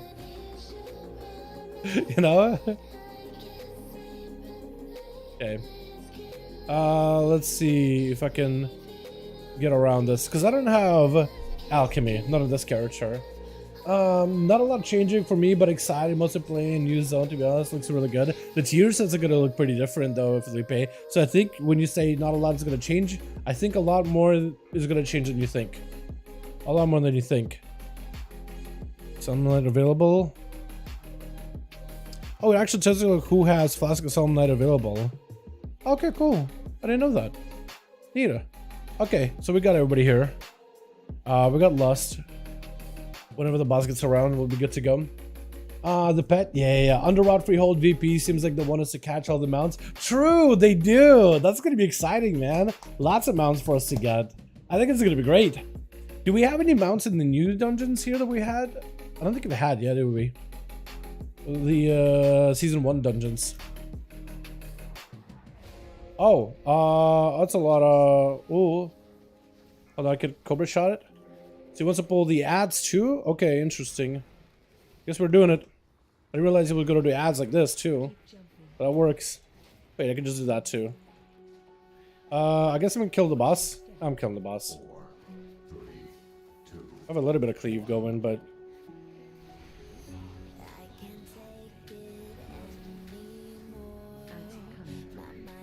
Ads coming? I don't think we get one though, do we?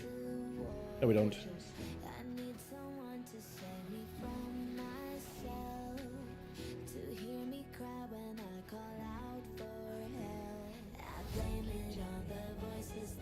God, Hunter feels like cheating for this guy. Literally feels like cheating on this boss. I gotta figure out what this Arms Warrior is doing. I've been seeing a lot more Arms Warriors PvEing, and I don't know if my Arms Warrior can do that much damage ever. But Grumpy apparently got a lot of gear. Apparently he's Arms Warrior main, by the looks of it.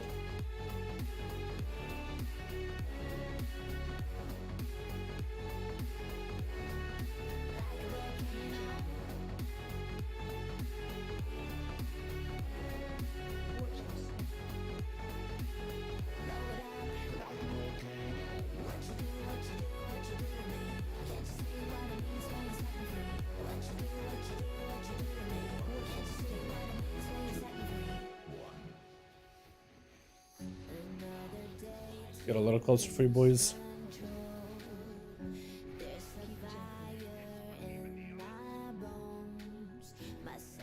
Okay, yeah, my damage could have been better. I probably should have kept jumping, but it's okay. Warriors are a whole grade in the spot right now. Yeah, they're in a fantastic spot between Arms and Fury. They definitely do a lot of damage. Definitely do a lot of damage. I just keep trying to get better at mine. And I feel like I'm just a little short every time I try. Get better at my warrior, but I've been practicing. I've been trying to get a little bit of gear. I definitely want to spend a lot more time in season 2 playing Arms. I think, or whatever was going to be the more fun spec. Because Fear right now has been fun. I wanted to single Mighty Fury is going to make a return in season 2 though, because you'll be able to get that one-hitter weapon from Notharis, where that explodes with just a lot of fire damage to everybody, all the enemies around you. I think that one could have a lot of potential. That one could be really, really, really good. I'm excited. Is next deck with Fury? They are a lot closer in raids too. Arms is actually better in some raid fights compared to Fury.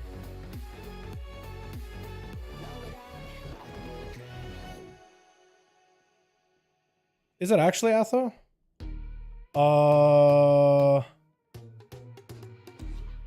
It should be good. Huh, I'll double check it afterwards, Atho.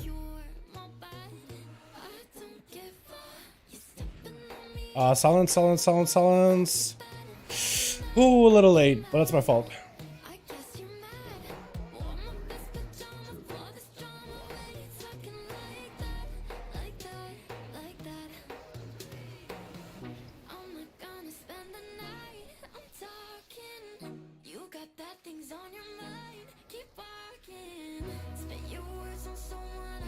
Are we gonna get the imps too? Oh, he's backing up. They walked a little close anyway. What effect? Agile Polearm? What's the effect for Agility Polearm? The new one? So that one is gonna be like a chance or an audience effect to do a bunch of Shadow Flame damage. So it should be really strong. There's a lot of Shadow Flame damage in the next patch. And that one should be pretty good. If the guy waits maybe like 18, 10 seconds, 9 seconds, 7 seconds. I can binding shuttle him actually. I don't know if you can. Shockwave? Silence maybe? A little late. A little late. Nice. Cool. Let me see.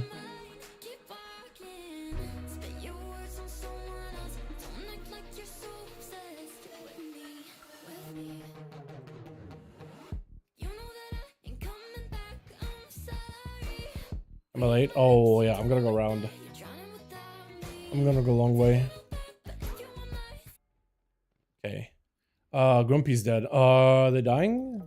Are they okay? Oh god. I think we're dead.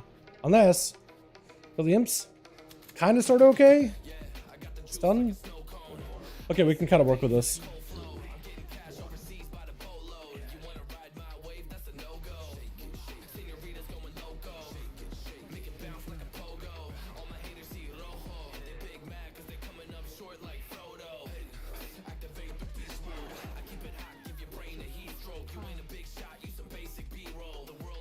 Okay,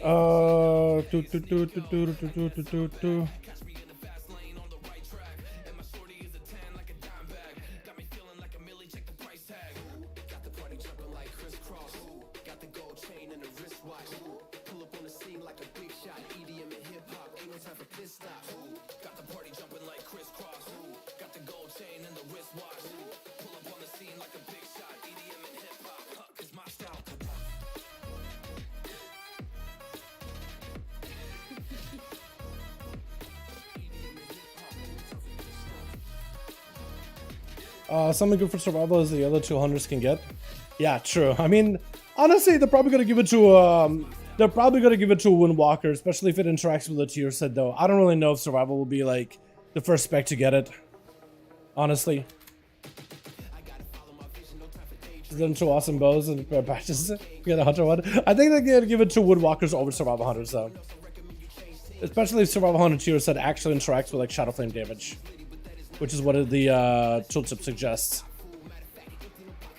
Unless it doesn't interact with like weapons and stuff, then I don't really know. So only 300k damage over 3 minutes, not too big. That's still pretty decent. I mean, that's a sizable extra bonus damage from like not your spec. What? So he's gonna take the mini boss to the cubby. Normally we go in the cubby. Okay, I guess that works. We are gonna have to move though.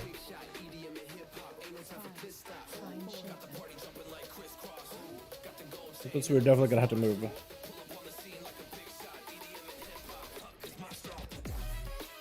Okay. Should be able to catch him this way, yeah? Because if we fight over there, we'll probably end up pulling something. Pull for him.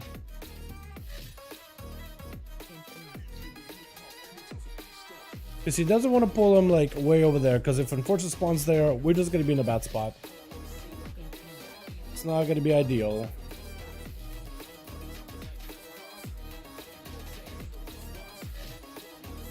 Enforcer spawn far, never mind, doesn't matter. Do we have the first aid guy? We don't. We have... Can we rummage stuff? Do we have statue? We don't have nothing actually over here, so we are gonna have to go around. That's actually unfortunate. Ow.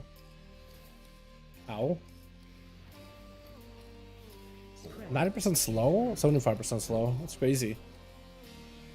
Alright, so we can't really remove any of this. So I guess we either go across or... I think we go across, yeah. Trying to figure out the best way of doing this. They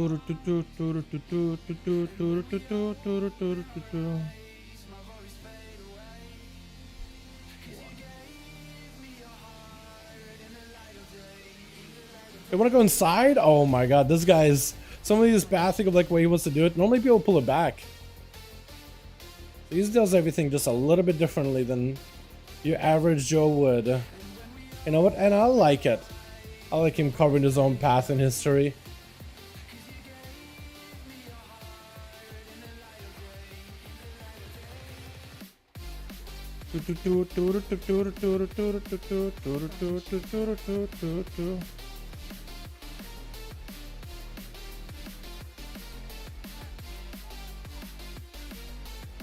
It's an extra trinket basically.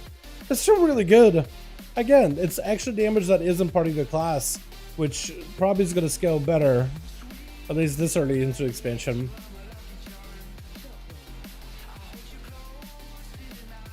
I'm trying to stay kind of close-ish. The middle don't have to run super far.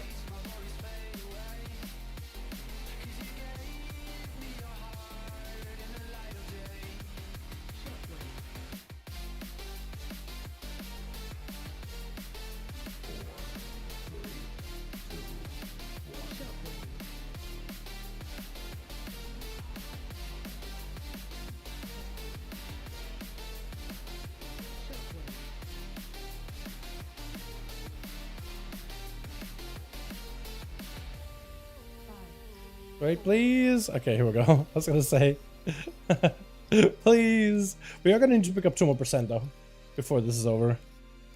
Oh, you know what I should have done? I should have gotten the Echo Weak Aura to find the spy instantly. I should have gotten one of those, man. Let's just go blusting, because we may be able to use it on the final boss in the last 10 minutes. I doubt it, but who knows? Who knows, honestly.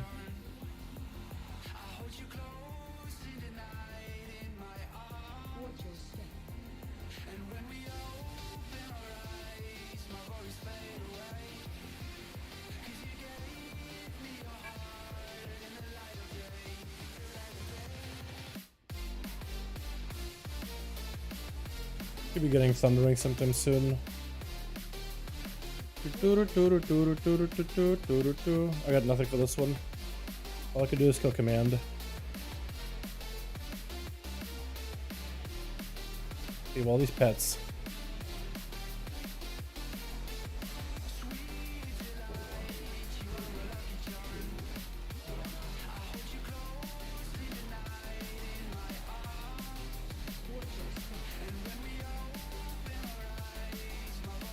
But I got silence here or anything. It's kind of lame.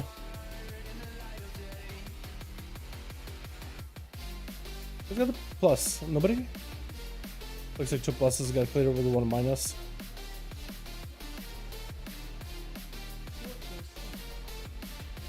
Nice. We need more percent.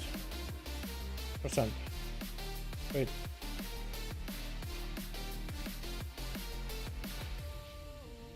$95. I mean, we can do these guys real quickly. It doesn't look like he wants to do them whatsoever. I don't understand how +3 and 19 WGA people didn't invite over 20. Yeah, dude, it's rough, man. It's rough. I feel like there's only a handful of classes that people currently trust to like do super well in their key, no matter the key. All groups are different, right? I think that's what's important to remember is all groups are going to be different. But usually that's Pug World, man. That's part of the Pug World. Part of the joys that is pugging. Unless you're certain it's like classes that are considered meta, it's a little bit more difficult to get into groups than anybody else. That's how it is. Potions. I guess I'm gonna go up. I'm a monk BTR burst 1.2 million because I press weapon plus last boss drink at the same time. Okay, so that's, I mean, that's gonna be pretty cheesy, isn't it? Dark vest and Unomas over here. Female dark vest. Potions.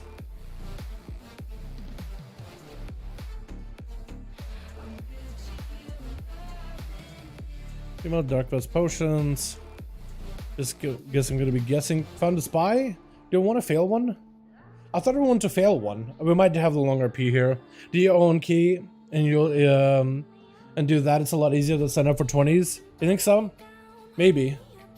Might be a little bit easier. That's true.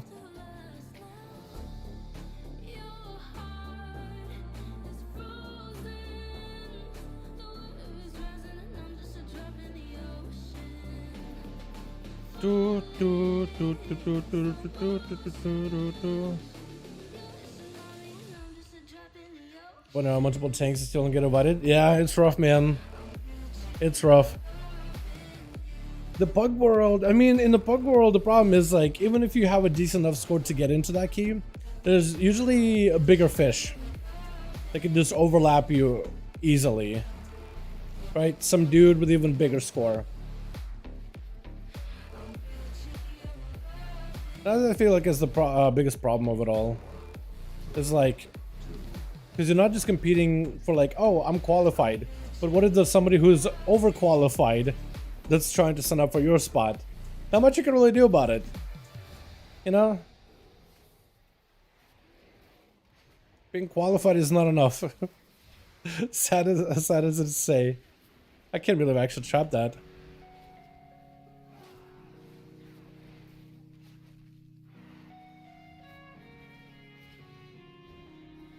Sprint over there, start AOP as soon as I can. I've done 24s now and I need 25s and 26 to reach silo cutoff. Yeah. I was thinking maybe go for the title, but I don't really know, man. With how busy I usually am, I don't really know if that's possible. Or we did get short RP, so we did have somebody fail, actually. I was gonna say. Quick. Yet another failure, Melangis. Yep. Yet another failure. How is this guy failing so much, man? How does he do that? How does he still keep his job? Honestly. Maybe I should have saved less for this guy. I mean, he's not that difficult or anything. Trying to bait it whatever I can. But I notice a lot of people that bait, kind of what they do is they'll put themselves like with the camera facing the plants and they can't see exactly where they're baiting. They're facing like a wall here. The open wall is better. Just to make sure I'm actually safe. Okay, I want to back up and I want to move in as soon as the maelstrom thing is gone. Yep. Gonna keep the baits as close to perfect as we can. Watch your step.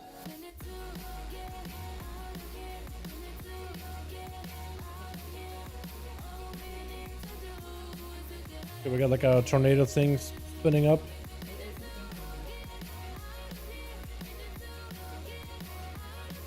That's physical damage. I like the guy dropping down dome for me, but all physical. Oh, he put the thing really close. Was it a meme? I think he chose somebody else that time around.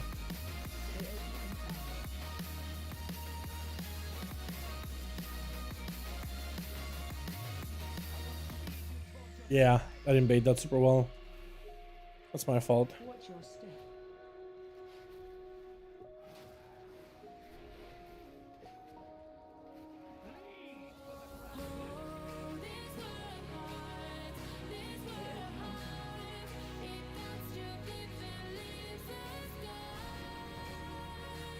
Got a bait.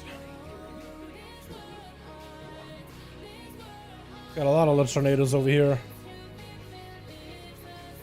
Hope I can bait one more before I can move. Oh.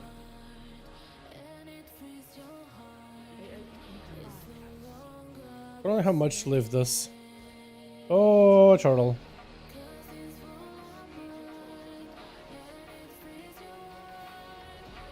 Actually, we're dying there for a second. Ran out of cooldowns. Huge! I think I keep, chat. I think I keep. That's an upgrade. I can't even trade it, can I? Oh, the game lets me trade it, but I think I keep. Yep. Yep. TY all. That guy's probably like, ah, my ring! I need it! GG's. Oh, he's gonna hate me. That guy hates me now. Yo, we got the ring, boys! Hey! Let's go. Beautiful. Beautiful.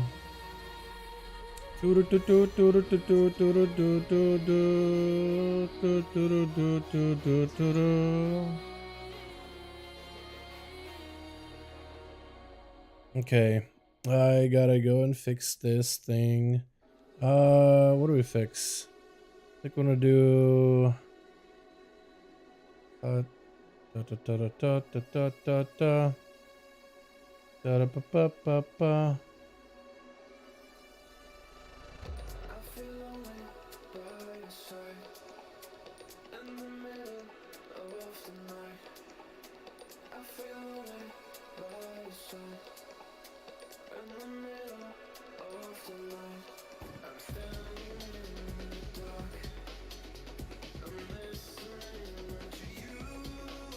Alrighty.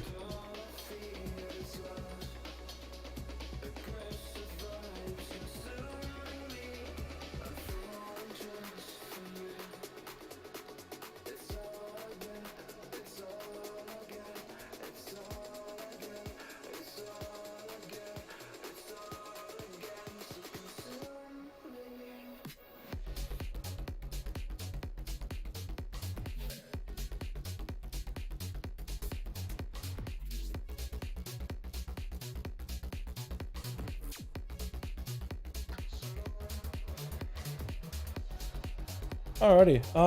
Good survival ring. Oh yeah, fantastic for survival. Avoidance, haste, crit, lots of haste. And I imagine that's still good, like stat-wise. It's probably still pretty good for Beastmaster, I'd imagine.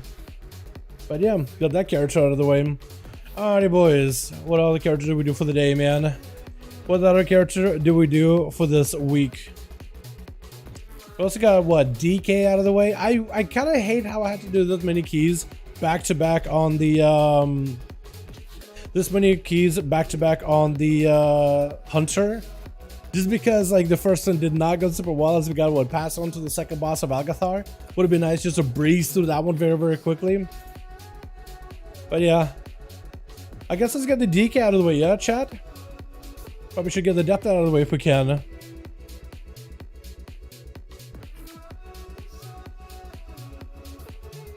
Man. Hey, Dallas C10-1 coming out, sorta concerned about the patch. Oh yeah? What's concerning you, Coggles?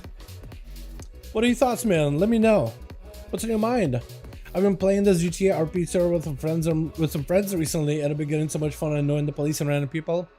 Is it Pixel that you're checking out, Jake? Stat-wise? Oh yeah, it's fantastic. I imagine the auto attack damage is pretty good too.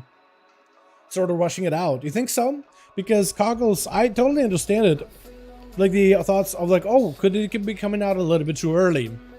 So the patch itself, like the zones and the world events work. There is a world event in the middle that kind of was buggy, but besides that, like all the other quests work just fine. Rares all work fine. World quests, treasures all work fine. Upgrading your dragon, getting dragon customizations all works fine. The new assault also works just fine. Yeah, I think it worked day one since they added. Even the Farak assault also works fine as well. So that is good, especially in M Plus front. So M pluses, they actually are taking away the idea of seasonal affixes. They're replacing 3 affixes out of the game and then implementing, what, 3 other ones and changing explosive. The 3 affixes that they're implementing, like the root stuff, the stun, works. Like it's working throughout the dungeon, it does apply the slow, and it applies a stun. So that one is applying and working constantly. Then they got a one where they did the ghosties, and they got the guy that needs to be stunned, interrupted. That's got to get adjusted because for us, when we tested it, those ghosties spawned in for like at the start of the instance and then didn't appear again. They just did not appear again. But like 8 of them spawned at the very beginning of the instance, so it looks like maybe they got it coded a little weird, where they're not supposed to, they're spawning all at once, it's just spawning over time. So maybe that's the problem. Also the dispel guys too, they also were doing the same thing. They were spawning, but they were spawning a lot at the very first pull, and then not again after any pull afterwards. So it looks like they kind of spawned all at once. So if they can space them out how they're supposed to be, like they work, they should be spaced out. I imagine that's pretty easy to implement. Then they got the explosive, as long as it could reduce the amount of explosives that spawn in, which they could do on the fly. They've done it with hotfixes. If they make it one big explosive orb, as long as they can make it so you can cleave off of it and the explosive takes AoE damage, I think it'll be fine. I think it'll actually be fine. So yeah, it's of course it's gonna be, there's a lot of concerns of like, oh man, maybe the patch is gonna coming out a little earlier than usual. DK sounds good. Let's get the DK out of the way. Maybe it's coming out a little quick, but I think for the most part it's I think it might be okay. Because, well, okay, so it's coming out early, but it's not like they're coming out and it's like completely all just broken, unplayable. Like, it works for the most part, but it needs some fixing. And I think the amount of fixing they need to do is enough that it could do in a month. You know?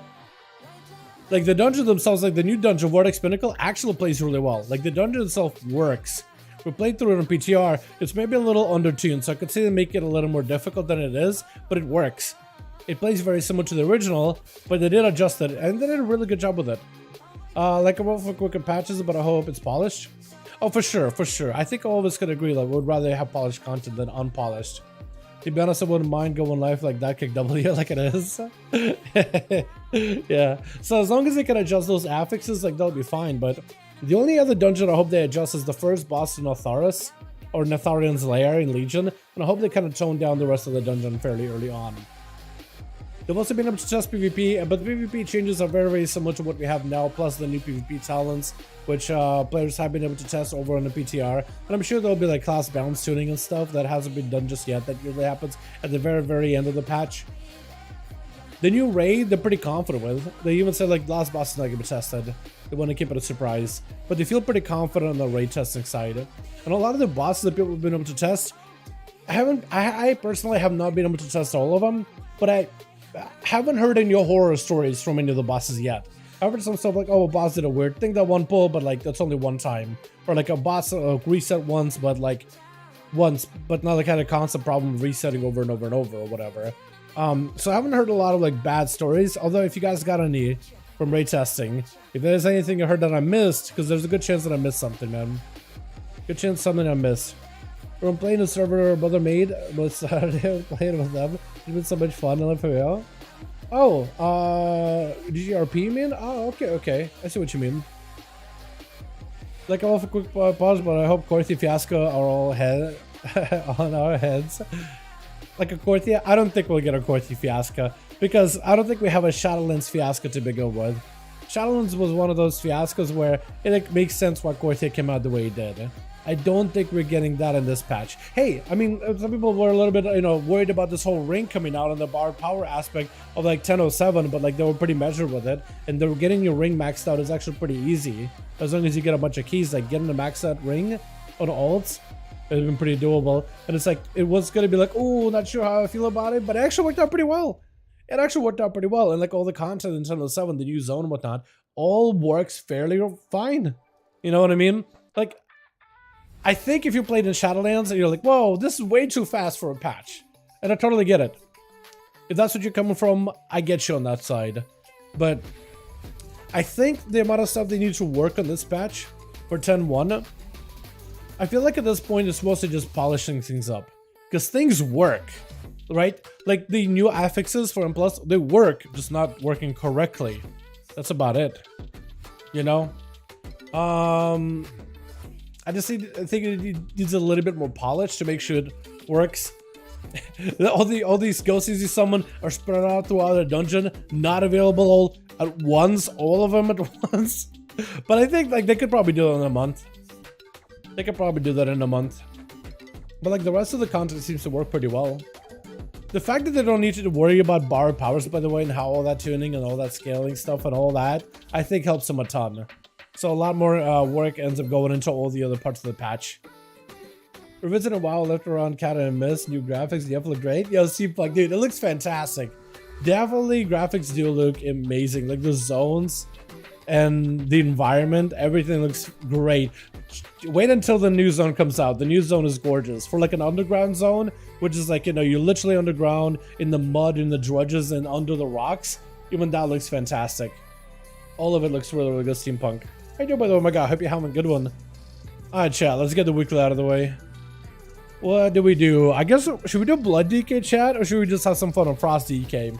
Because I enjoyed the hell out of Frost DK last time. Okay, there's not a lot of keys that I can really queue up for, but maybe we just do our own Shadow Moon. Maybe we just do SBG, boys. We do SBG. The Shadow Moon Burial Grounds. I gotta go get the red... Oh, wait. I already have red scales for these guys. I gotta go get the red scales for like all the other ones. Because I don't think we have red. Oh, I do have red for these guys. Apparently. Do you have the red for these? No, so I gotta go get red for the other ones. I kinda like randomizing my dragon until I get something I like.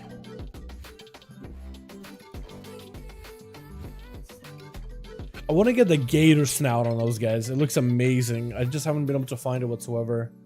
It will be throat, tail, body armor, crest, brow, eyesight, color. What is it? Snout? Snout, not shark. Razor. I need to figure out how to get this one. Because it looks fantastic. Shark looks okay too. Saber looks aight. And look at the beak and the snub. It's not a lot of options. I do SBG 22 to turn the warlock every time to ignore the two worms of the third boss, just to have a compat on them. I mean, there's no really need to like fight the swarms ever, is there? Not really. Frosty? We can do Frost DK. I'm gonna do some Frost. Because Frost is a lot of fun. Frost is good.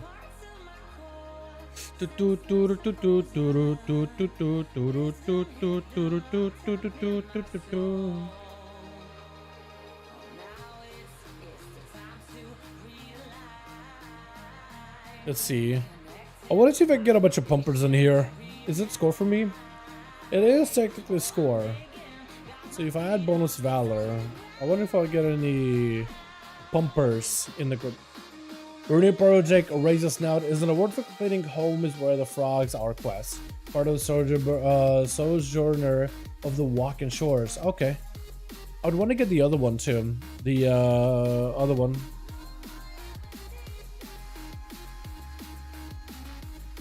Hey man, hello, you been doing your shits? I don't know what that means. Hi Thunderwave. How's it going? KSM Halls? We know your shits. Yeah. I don't know what that's supposed to mean, but okay. Good for you, my guy. Good for you. I don't know what that means. Legion oldies, remember the good patch days? Yeah, like if you played during Legion, patch updates were pretty regular. Having a patch every 77 days, which is something they try to keep up with the whole times. I think they were able to do a pretty good job with it, weren't they? Like, weren't there a patch literally up every 77 days in Legion? Like, if you play during Legion, having regular updates that are hitting you real quick often was common. Except we didn't have as many of like a 0.5 and a 0.7 patches.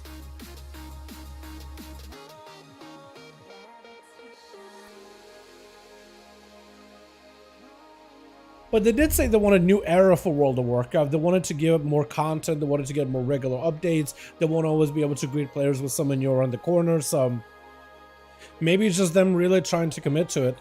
I mean, 10.07 came out pretty good, but I'm pretty sure they started working on 10.1 way before 10.07, because we knew that 10.1, like we knew there was a patch update for 10.1 for a while. Honestly, they probably already are working on 10.2. They probably know exactly what they want to do with 10.2. And they've probably begun working on it, and they'll probably already have an internal build for all we know. They just someone let us know about it. I can take out a monk if you want to. Yeah, definitely, Brent. Yeah, them down, my guy. I am down. If you want to find the group 15 bonus valor and you find Down Knight as the group leader, just a lone blood DK, let me know who you are, man. I'll get you in. For sure. I'm always down to play with you boys. And honestly, I'd rather play with homies than anybody. Does Mythic want to join? Oh, he's already in a J Temple. And he's already in a Ruby Life Pulse. But yeah, if you guys want to join, you guys are more than welcome to. Okay, that sounds good, Brent. Appreciate you. I'm just trying to get my weakness out of the way, and I think with this, the mage is the only character that needs to get a key done. And I'll try to see if I can get one done tonight before the reset. But at this point, like getting gear on all, it's like at this point, it's kind of like honestly, you just gotta wait a week until patch 10.05 is finally here. Also, I haven't gotten the Bane questline at all. I need to still do that on my main. Literally missed that out. Was busy with PTR stuff this weekend. Meant to do the Bane questline, but literally I have yet to finish it. I feel like I do a lot of stuff on WoW, but I feel like I almost never get a chance to properly play WoW. I'm so busy with videos and stuff, man. It's actually... I look back, I'm just like, man, I've done a lot of stuff in WoW, but not a lot of it is just me playing WoW. Alright, we'll get Brent here, and then we guess we can pick up whoever. We'll get people that have at least done close to a Shadowman Barrel. Like, Raptor, I probably would crank him. I probably will be fine. Because you got me as B-Res. I mean, we could take these guys. Get someone else. They're still signed up, but they're still waiting for it, man. They don't want to unsign. They don't want to go nowhere. Hello, Abe. Let's just want the ski. Are you EU by chance, Brent? Because I'm on an A. That actually could be a problem too, wouldn't it be? If you're by chance EU and I'm an A. Let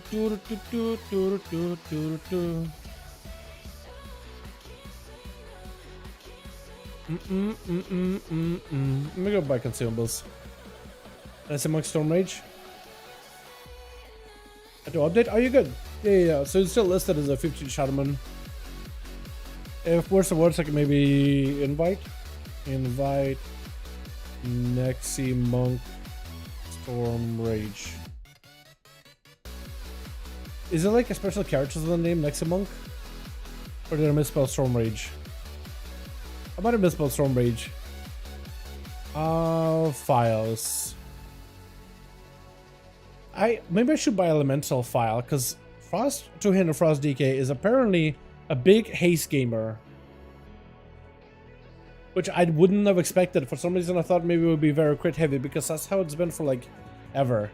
But apparently the haste, which in the long term does make sense. Haste is better for two-handed because you get more auto attack swings. Means you get more kill machine procs. It also means you can get more globals out inside of your Pillar Frost window. Yeah, 120% haste is spam on Blood on D&D. Oh, so I'm actually behind then, huh? I didn't realize I was that behind then. Had no idea. Alright. Okay. We could grab a Paladin. Yeah, I had no idea you needed 20. For some reason I was like under the mindset.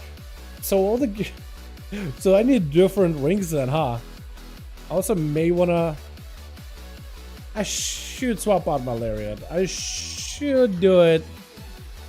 But I don't know if it'll be enough by itself. I definitely need a better weapon. It's fine if you can get it with one weapon for rest of windows. You can game it with one weapon. True, yeah, you definitely can get yourself some decent one weapon windows in there. For sure, that's what I have currently. But 3rd April makes you... April 3rd makes you think about Christmas. What about April 3rd makes you think of Christmas? I don't think anything about April 3rd makes you think of Christmas. Why? Is that gonna be a dad joke? Oh, let me try inviting again. Nexi Monk. Yeah, I'll give it a second more. I'll give it another second. I can do this actually. Hold on. We change the group name to just Dal in there. Bar second 70. You chill it, man. I'll just change the group to Dal. So when you look up search, just type in Dal and you should be able to find the group. And then I can switch it back to 15. And we'll grab some boys. And we'll be good to go. But yeah, so whenever I get this DK up and running, whenever I play the two-handed, I guess I gotta first figure out what I gotta do, chat, is to split myself on an ult, trying to play multiple specs all at once. I really gotta just focus in on one spec at a time. I gotta do a much better job with focusing on one spec at a time. But to run over to DK, if I do still play Frost in the next patch, if I do still play Frost two-hander in next patch, hi cursing, then I'll probably just focus in on gearing that for Frost DK specifically. Gotcha, Nexi. Hell yeah. Let me see if I can delist and relist. We're shot him on 15. Burial. I'll be good to go. Mythic's out of his key yet? No, he's still in. Playing his palette. I'm sure he'd want to join in for this one though. I'm sure he'd want to join in if he's out of the key soonish. Hey, how long you got on that key? At a plus 15. Shadow Moon.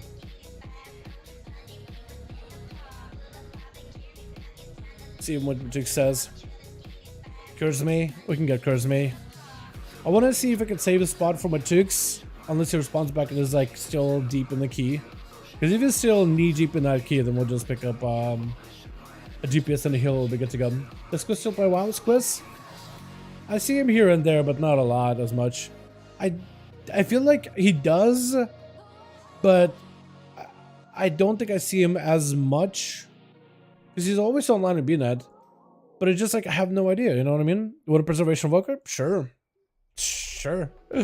Jaredus Mother, welcome to him. Welcome. Welcome to the squad. We got a healer apparently, boys. Look at General Dal Christmas thing. Hold on. Oh, April 3rd, they're trying to do the... Oh, I see what you mean. Trying to make them buy Christmas skins. I guess they are Christmas skins, aren't they? Weird. Yeah, that's weird for Overwatch. That's kind of weird. That's weird.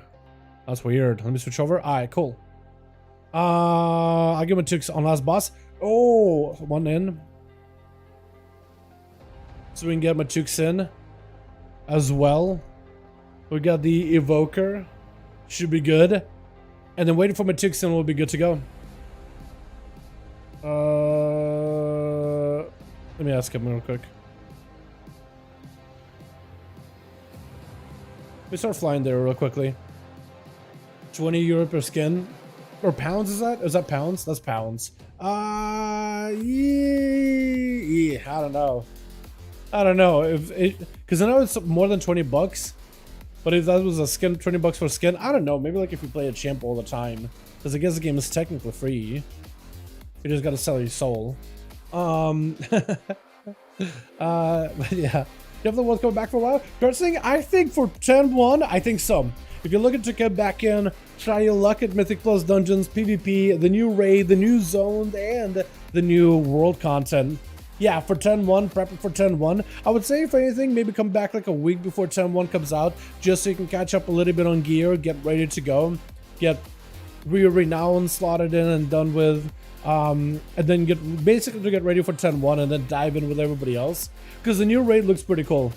A lot of the fights in the new raid look awesome. Okay, so the Chooks is out of that key. I'm able to have him join me here. Give him a second. Because we got a couple bodies we can get in here, but Cinematics, because he did say he's in the last one, he probably is literally pulling the boss right now. Awesome, thanks. No problem, my guy. I'll definitely be making the videos on like everything's coming down in 10.1 and whatnot, and how to prepare, how to get ready before 10.1, like all the things you should want to do before you get in. Because technically, there's not a lot of mandatory things to do before 10.1. But like things you can take care of right now is like level a character, leveling through the Dragonflight zones from 60 to 70 if you want to play a different character. Super easy with time walking, catching up on gear, getting a couple of weeks of time walking to get a bit of gear, and a couple of those heroic boxes. Not a bad idea. You got the new zone together that could give you a ton of catch-up gear, so at least it'll get you started. I've been on Livestream since Shadowlands. A long while, man, huh? Welcome back, welcome back. Still, did it wipe? They might have wiped, but we'll see. I got a lot of, look at this dude. Everyone's trying to get in. Yo, tournament, 15, easy. Give me in there, my guy. KSH from my main. Let's go. Hold on, I'll give my Chooks a second. I'll give my Chooks a second here. We're waiting for a friend. And then getting him back. And just get back from a 3-1 break. How you liking it, my guy? Hell yeah. I've been leveling us up, Rogue. Dala, gotta ask, does it get better? I'm a level 50 and it's painful. Oh, definitely. Yeah, it's one of the specs that does get better as you pick up more talent points. To get your character up and running. For sure. For sure. Shoot. Alright. He shoots.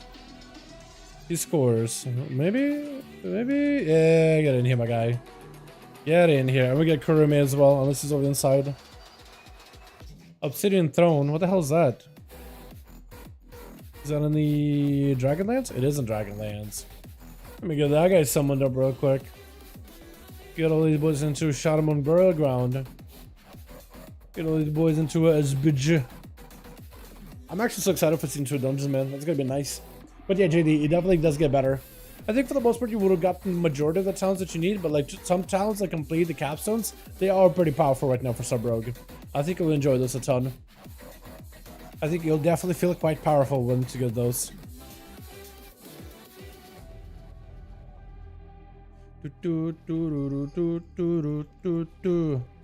Alright, we'll do a quick countdown. We'll be good to go. I'm hoping to get a two-hander out of this one, man. I'm really hoping to get a two-hander out of this place. Can you get a one-hander from here too? Because I don't even have a one-hander or a good two-hander. Two-hander would be fantastic. Okay, so hopefully we'll get a two-hander. Ready, check. We'll be good to go.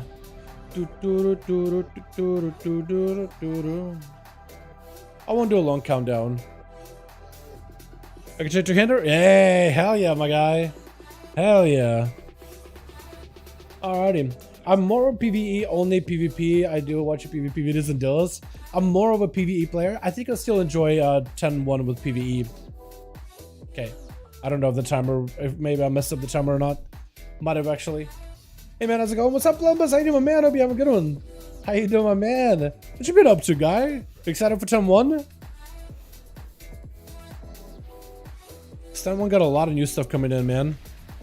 I think I'll save my big Trinky and my groupie hand for the next group. Oh, am I gonna have to be that guy? I might have to be the guy. Getting all of these done.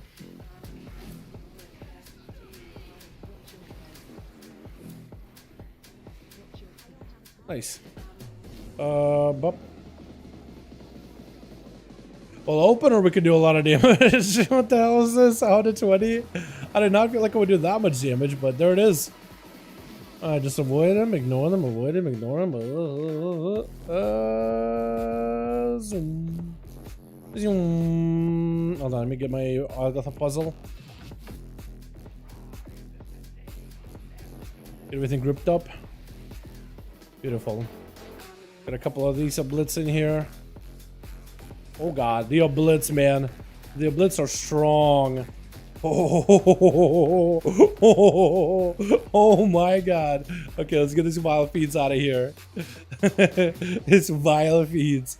Vile creature. Okay, hold on. That's perfect, actually. Oh my god. What a go, man. Frost is a lot of fun. Frost is definitely a lot of fun. I'm hoping it'll be good in the next patch. I'm really hoping it'll be strong in the next patch. The tier set looks like it'll be exciting, but I don't know, man. It does look like a way, way better tier set than what they previously had. Way better tier set than what they previously had. Because what they previously cooked up was just not it, man. It was not it, chief.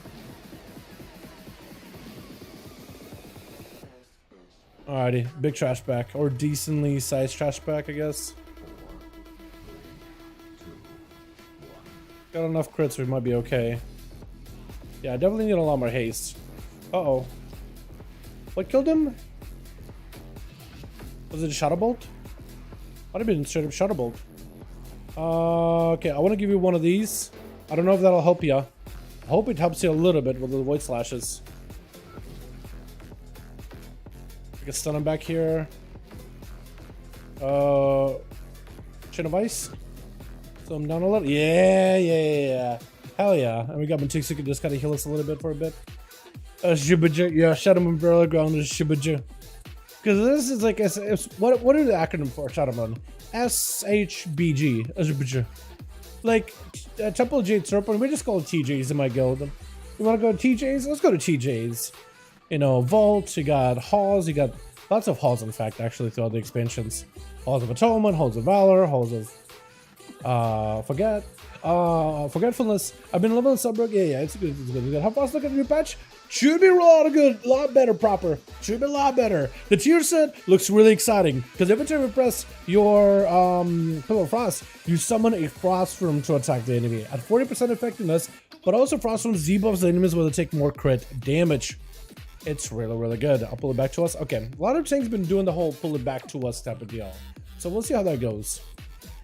Yeah, I think maybe do it for the casters. Mostly, I think for the casters. Or maybe for the daggers. Probably for the daggers. To make sure we can, like, work with these daggers. Oh. I'm not used to that.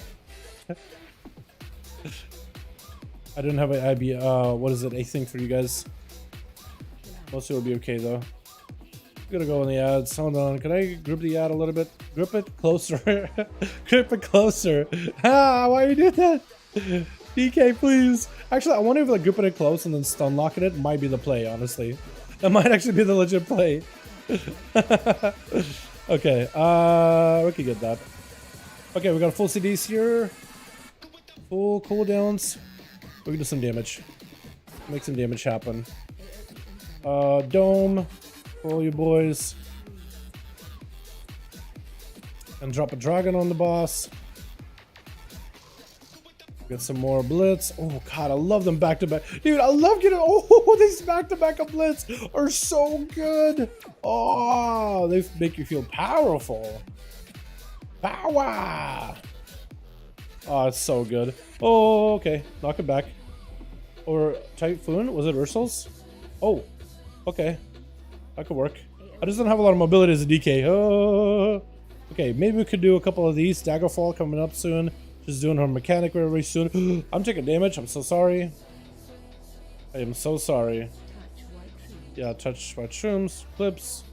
I'll IBF it just to make sure we're good, extra good. We'll go for one of these. Nice, hell yeah! It looks really, really good. Hopefully they'll keep buffing it or keep it strong. But that crit damage increase looks really nutty. What they've done for the DK tier says they've done a really, really good job. Really excited about Frost. I think it's going to be potentially really strong. That crit damage should be really, really powerful. Because crit damage generally scales super, super well. Plus you have some guaranteed crit moments in that spec too. Another one is also pretty good as well. Like the raw mastery. I mean, it's a raw damage increase. It's really strong.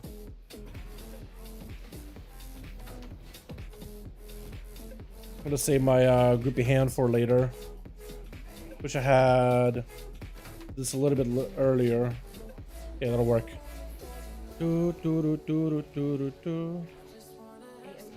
Nice. Not the best go, but it's okay. It'll work. Main enhancement they have so far. I'm gonna be swapping mains for 10-1. Help me decide between Fury, Red, and BM. Hunters are good right now. I think you'll enjoy Hunters a lot. Arms Warrior is a lot better than we used to be though. Arms, I think you'll enjoy a ton. Oh no, Arms. Well, I guess you would enjoy Arms too, but Red Paladin is a ton of fun. It is a lot stronger than it used to be. They really spruced it up. Really did spruce it up, man. It's something out of this world right now. It's really, really strong. Definitely out of this world of a spec.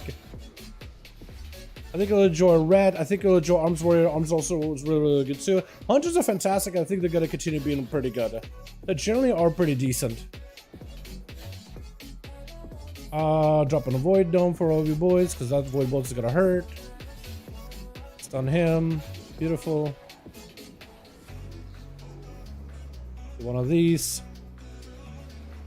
Yes, I think all of them are looking really, really good. Out of those three, though, Fury specifically, not even Arms. Fury is good. I think Fury tier set looks decent too. It's gonna be a Bloodthirst heavy tier set. I think depending on how strong the weapons are, the one-handers in like the new dungeon, for example, those could really allow Fury Warrior to do some crazy good damage, potentially. But I think it's a decent spec generally. Fury Warrior. Arms has gotten a lot better, but like I think Arms with tier set looks a little stronger than that of Fury. That Slam tier set with crit damage looks really, really good. But Fury one isn't bad either. Like Bloodthirst are doing a ton of damage with the new version of Bloodthirst, specifically. A ton of damage. So it's really hard to tell which one is going to be better. But damage-wise right now, like from testing, seems pretty solid. Because you could get like some 100k, 160k crits on those Bloodthirsts once you supercharge them. And if you go for like a more crit heavy Fury Warrior, like those should be up basically all the time. By the way, don't use too many cooldowns here. Be measured. Save a lot of CDs. I guess as a paladin, I guess you should pop cooldowns now. But as most classes, you want to save cooldowns after you get the soul. After you get the spirit soul thing. So you could have 40% more damage with all the cooldowns. I'm going to try to do the same here. Except I actually have a shorter CD with Pillar. Much shorter. Oh, we're gonna walk away. Now we're gonna go into the spirit realm.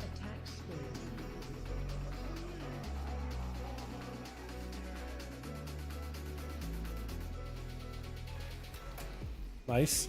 Picked up a soul. Now you want to go for the most amount of damage here.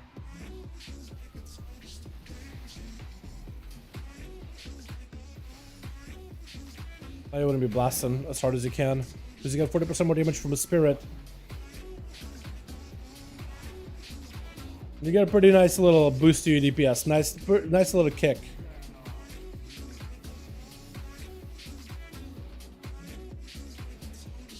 And I really like that about Frostzeek talents too, because like your cooldown of your Pillar of Frost is actually so short, so you can kind of use that ability a lot. You get big value out of it fairly often.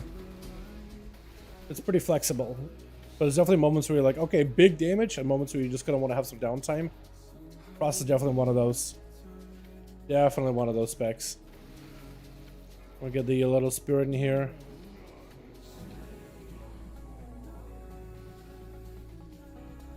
I was just probably kill him before we go down, huh?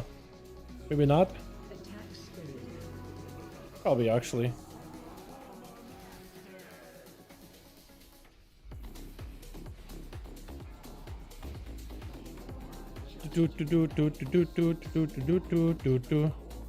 Cool. So enhance, yeah, enhance. I think you'll like Red and BM. I think out of those three, all three are good. It all depends on how they're tuned, but all of them have potential to do really, really well. That's all I can be sure of as of right now, because all of them look good.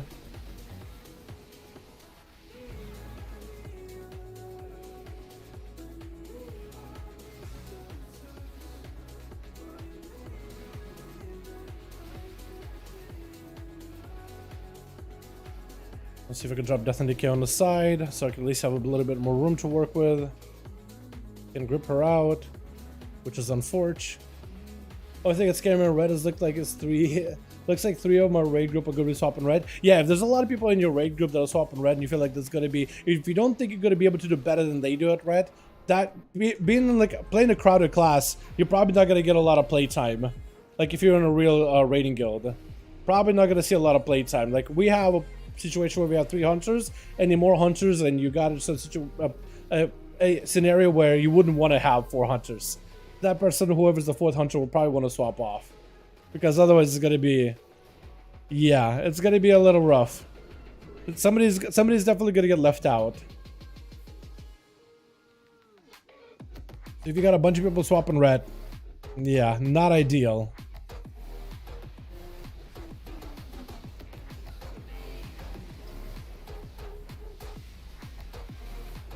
Maybe we can pull the other spiders in.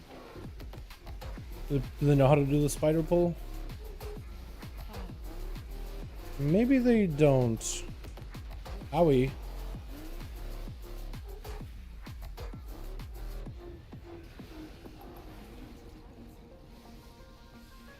Okay, and I have the big cooldowns for the boss. This should be a chillin'. But see, you're fine, my guy. You're perfectly okay. In fact, you're beautiful. Don't worry. How's it going? What's up? I thought say hi to my man. Hope you're having a good one. Sorry I missed you in the chat. How you doing, by the way, my guy? Okay. I'm gonna drop one of these. For all of us. Get inside. Get in the dome. Trust me, you want to get in the dome. Why? Friend, remember when they had a bunch of explosives spawn on this pole specifically? Happened again. There's a lot of little spiderlings, but maybe they count towards explosives? I feel like the big spiders probably count as 2. For some reason. But honestly, Jonathan, I would say keep a red up. What's its spiderlings count? Okay, cool. I didn't realize. Because normally I don't remember them spawning that many explosives. But me and Kren were like, whoa. We ran into this place. We saw a bunch of spiderlings spawned. And it felt kind of jarring, like, wait, is that supposed to happen? Kind of deal? Kind of situation? We're probably gonna stun. Oh no. Who's stunned? Is it the tank? I'm so sorry. I'm sorry, Nexi Monk. That's my fault there. No.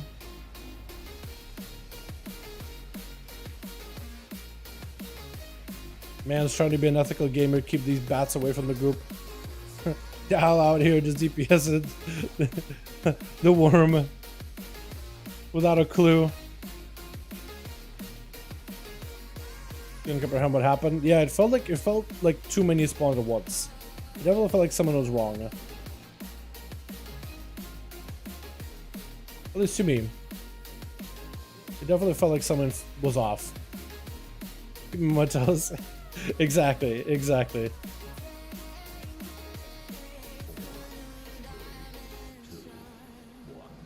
Definitely not me scuffing. Nope, nope, definitely not me scuffing.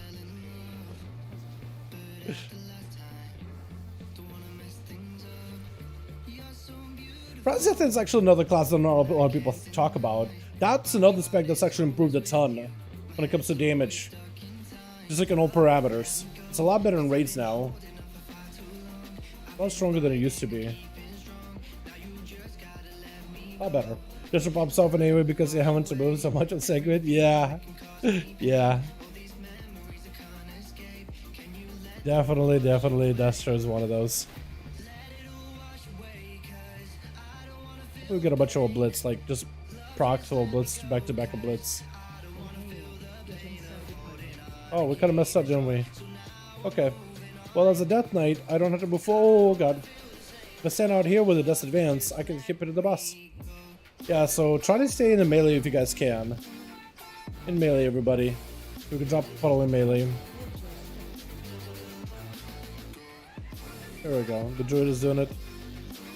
I'll ignore those ads. I mean, I usually just ignore those ads until they get over to the boss because they're just extra bonus damage, but they don't really do much.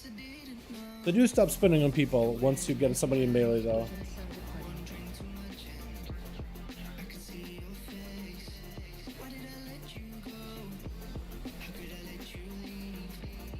Probably BF. Oh, here needs. Oh, please, please, please. I tried to get to you. I tried. I promise you. Oh, okay. Big guy.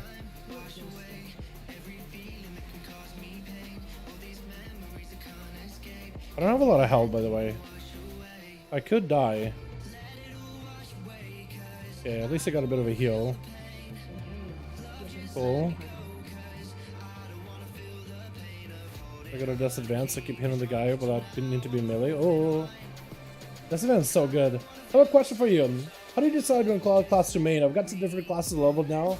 I get to raid. I get to raid already, and I get to raiding ready in a few of them, but I only got bored of the end game. Really, I think what it comes down to at the end of the day, when it comes to like picking your main, I don't pick my mains because like it's a strong class or a strong spec. I usually pick them based on the play style, because I feel like that can happen a lot, where people play a spec and then play because it's strong, and then you kind of get bored of it. You know what I mean? That's why I usually try to pick something that is enjoyable for you first and foremost, and then find like a spec or a playstyle of that class that is viable. I think most of the times people will just play something that is strong to get from the get-go, but I feel like picking something that's fun for you first, and then something that's viable second, and you end up coming out with a class that you enjoy at the end of the day, even whether it's good, whether it's bad. I feel like that's the best way to do it, is to find a class that you enjoy, whether it is top tier, whether it's bottom tier. Like, honestly, I failed that. That was a bad dragon. But yeah, I usually just try to pick a class that's like, try to go after classes that I have a lot of fun with, whether they're good with it or not. And that's difficult to find, because in most cases you're just trying to find something that's most viable, that's the strongest for the end game content and whatnot. And I totally get it. But I feel like going for fun and prioritizing what's personally fun and looking for a class that's genuinely fun, there's definitely something to it. Because then you can find a class that you can be long-term committed into. That's what a lot of people have a problem with the game. Like, they'll play a class that's really, really good, but as soon as they nerf it, or maybe it's like not a playstyle you personally like, but it's just you play it because it's strong, you get burnt out of it quicker. With Rogue, for example, I enjoy Rogue in the core of it. I like the Owl the Rogue mechanic. I like the whole roll the bones thing. It has quirks, but the quirks that I really don't mind. Like, some people are gonna hate it, and other people are gonna love it. The whole roll the bones thing and the playstyle and the pistol shots and all that. So that's what I how I pick my main.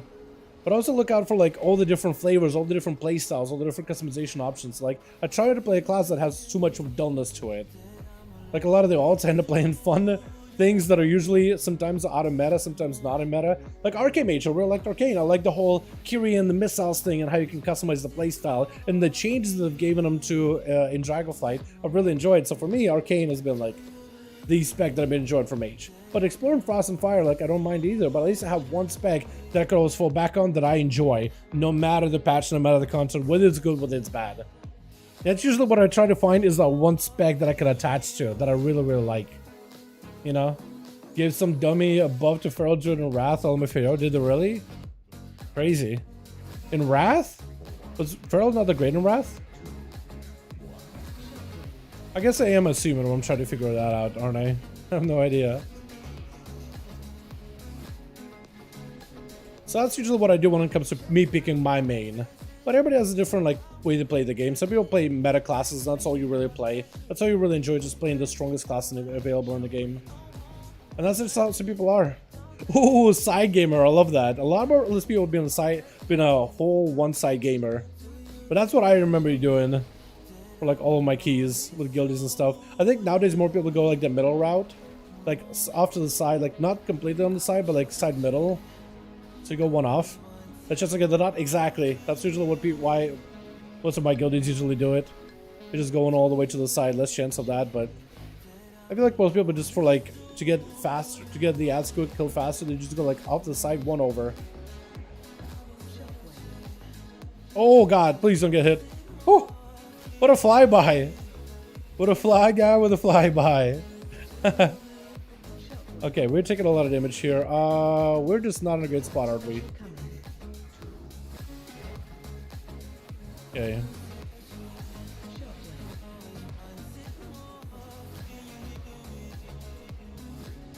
Oh, Todd? Okay, okay. We'll Todd Howard it. Yeah, be careful, be steady. You ready? Nice. Oh, where are you? Where are you? Oh, okay. I was gonna pop you in a dome. Hold on. Let me get you. I'll put you as way as I could. I tried to drop a dome on you while you have a dot on you. I'm trying to fight through the dot. I was hoping maybe there'll be enough. You have to keep yourself alive, Zeleth. We got 2 more beer reses, so like we're not scrounging for a beer res or anything, but we don't want to have to use them if we don't have to. You know what I mean? I think I'll save my cooldowns for the wall, because I can just cleave it down pretty hard. Okay, cool. I think we got exactly what we need here.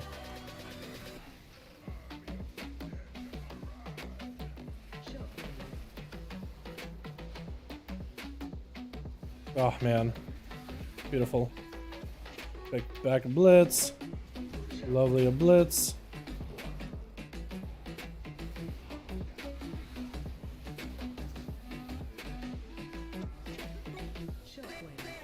Oh no, Nexi, are you okay?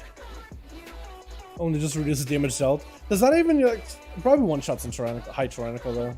There's no way it doesn't one shot on high tyrannical. Hell yeah, dude, big monk gamer, huge monk damage. I love it. Hell yeah, that's so good. For us best single target without that buff, really? Okay, hold on. I need to take a look at this in a bit.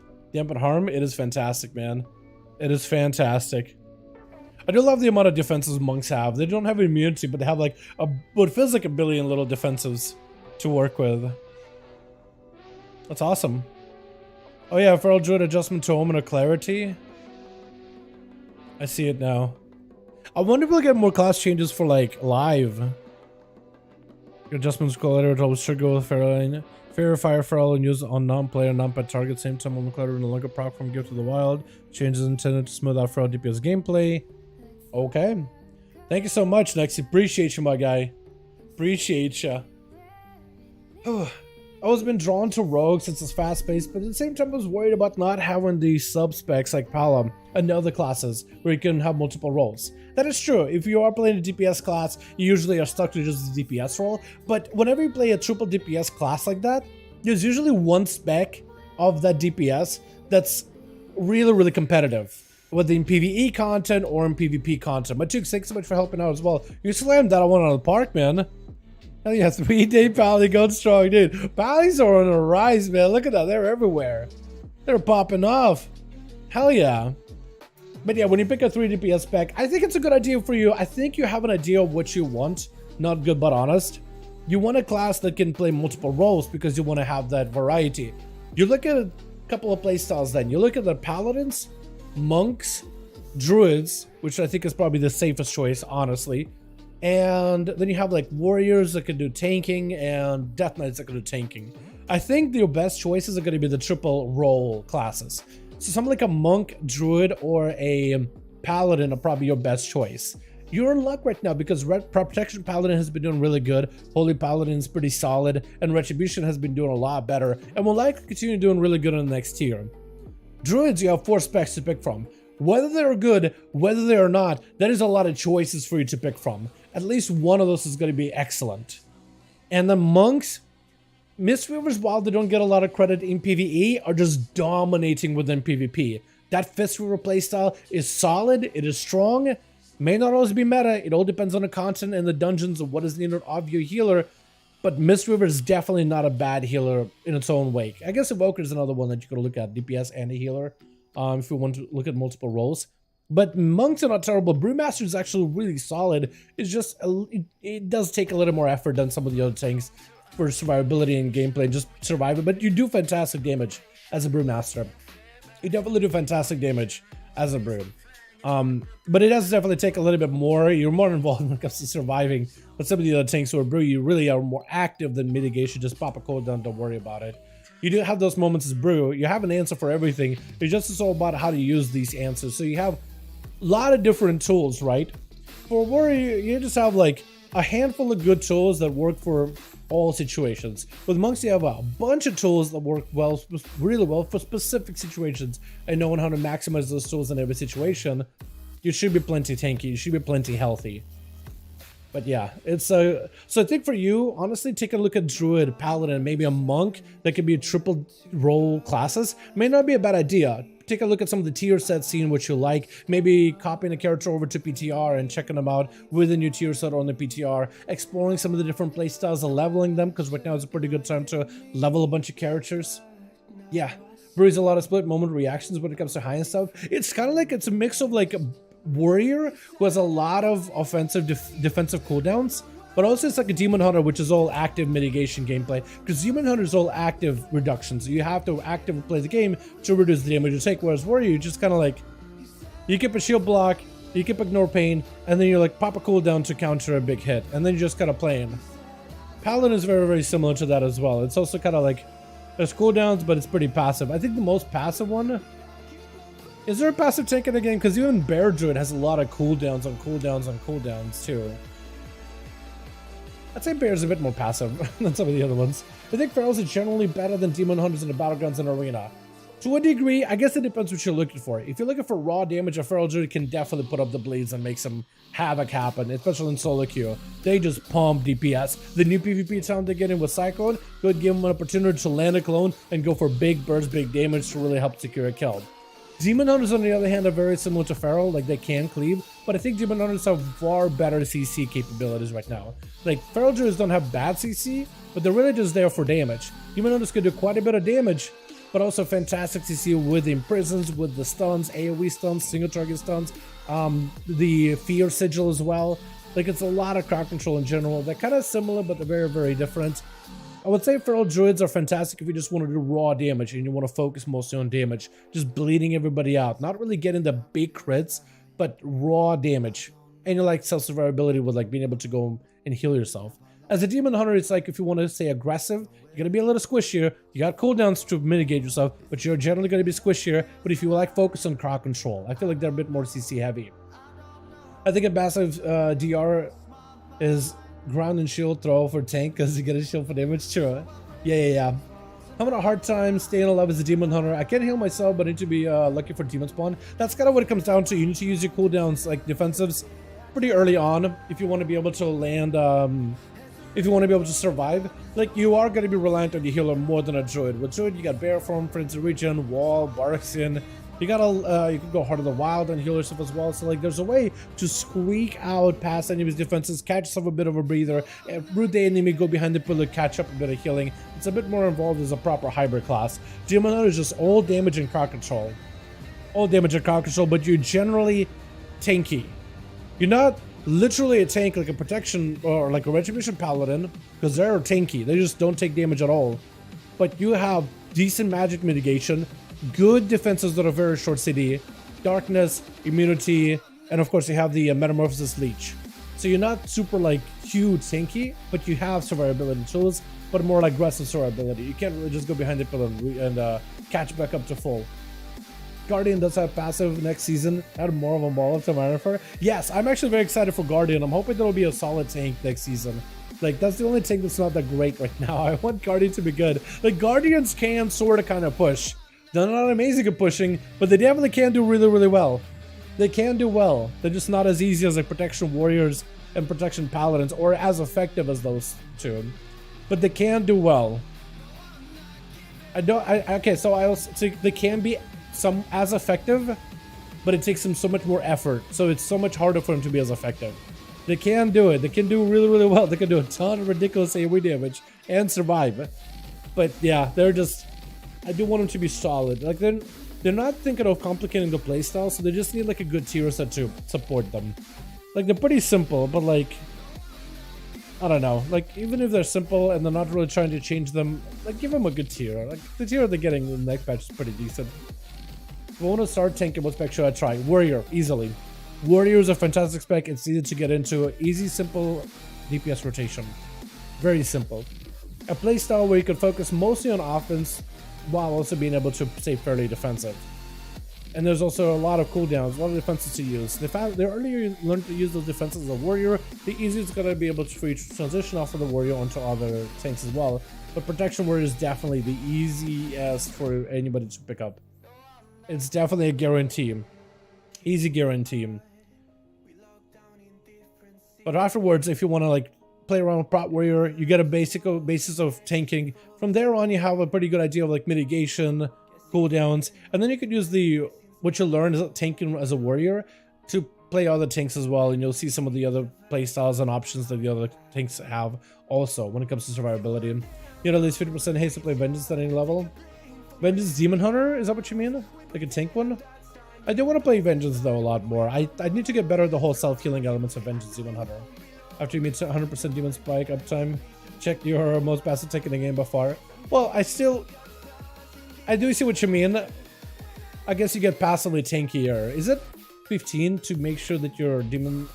Is that passive cooldown reduction, like you always have them up without even taking that one feed the demon talent? Or is that with feed the demon? Because I probably may need more haste on the demon hunter then. Yo boys, thank you so much for helping out, by the way. TY, hold on, let me try to check our chat. TY boys for helping me with my weeklies.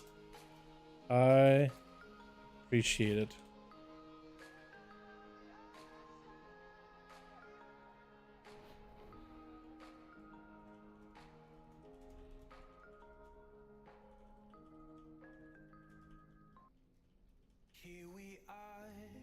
Feed the demon plus fracture CDR from haste. Okay, I see what you mean. Okay, so it's not exactly like demon spikes reduced by haste, it's fracture CDR. Okay, that makes sense actually. Okay, cool. But yeah, Demon Hunter would be the only tank that I would say is like not really super cooldown heavy. Because your cooldowns are super short. You only got one big defensive cooldown, not expressive metamorphosis. You're so much of a passive active tank. I do gotta get better at the whole healing mechanic as a Demon Hunter because they gained that Death Knight healing mechanic. Like the harder you get hit, the more you heal with your soul cleave. So I gotta get better at like taking big damage and then healing back through it. I gotta get a lot better at that. I've been playing a lot of the Spirit Bomb Demon Hunter, which is what most people recommend, but I feel like Soul Cleave just keeps me so much healthier. But yeah, I do need to play with it some more. I do enjoy it. I do like how active it is. I like not having to manage cooldowns. I like how to mitigate damage, I actually have to play the game to do so. But it's definitely something to get used to. Alrighty boys, it is 8:01. We got our stream out of the way. We got our weakness out of the way. Tomorrow, big reset. I gotta get a project I gotta work on for 10-1 though. How's bouncing PvP? It was pretty good until 10-1 or 10-7. Paladins have taken over. I don't know if they're gonna be nerfing them or not. We'll see. Blizzard will announce some kind of like a blue post with like cost changes. But Paladins have really taken over in PvP. Besides that, for the most part, like besides Paladins, it's pretty decent. Besides Paladins being the outlier, the balance has been pretty good. But you'll see a lot of Paladins in PvP for specific reasons because they're really strong right now. The rework they've gotten in 10.07 made them a lot stronger. They're great, and they have good utility. They got very good defensives. A lot of people are picking up Paladin for the first time. So yeah, it's really solid. Really strong. Alrighty, you guys have a wonderful evening. Thanks so much for watching. If you guys got more questions, man, I'll be here tomorrow to answer them. But tonight, gonna be working on a project. I don't know. Hopefully we'll see some kind of class tuning and changes. You know what I mean? Maybe one for 10-1. I mean, with them announcing 10-1 very soon. Maybe this week we'll see Tuesday or Wednesday. Maybe we'll see more tier set changes. But yeah, thank you, boys. You guys are wonderful, beautiful. Thanks so much for watching. I hope you guys enjoyed. Tomorrow, I think we'll get more ults done. I might want to try doing some pushes this whole month. I'm thinking maybe at least do a push for like 2400 in solo queue on Rogue. Maybe stream those. I guess all these paladins. Oh, maybe that could be fun. Maybe just do some pushing on the Rogue for Mythic Plus for the cutoff. Because I don't even know what the cutoff is for like the seasonal. But maybe this way we can start pushing keys little by little on the Rogue. We got a couple of weeks left. I think it's what 25s, 26s you got to do in order to get the cutoff. That's a bit of a climb, honestly, from 20. But like 21, 22, 23, maybe we could climb up a little bit, little by little. Start getting some of the more challenging keys done. That could be fun. What are your thoughts on Evoker's Dal? Been a lot of fun, actually. I've been playing one for a while, but I feel like very consistent at times. Like sometimes feel unkillable, another time explode within seconds. Same damage with the output. Same with damage output. Their damage because definitely it comes and goes with the whole empowerment mechanic though. If you don't want to be down, okay, give it Brent. Sounds good, my guy. Sounds good, my man. I do have a couple of friends that were talking to one another that were like, hey, you pushing? I don't know, I don't have friends or whatever. So like if they're looking, if they're pushing and they're like, hey, because I don't know if I'll have that much time to really push, because I want to know life it for an entire month. I don't know if I'll really have the time commit. I won't really be able to commit that much time into that. But who knows? Maybe maybe Blizz will just start releasing a bunch of 10.1 updates, and maybe I'll end up finding some free time or whatever. But I'll keep you in mind, Brent. How does that sound? To make it easier to reach you, do you have us on Discord? If you write something on Discord, Brent, I can maybe give it like a role so I can remember you. That could maybe be a little bit easier.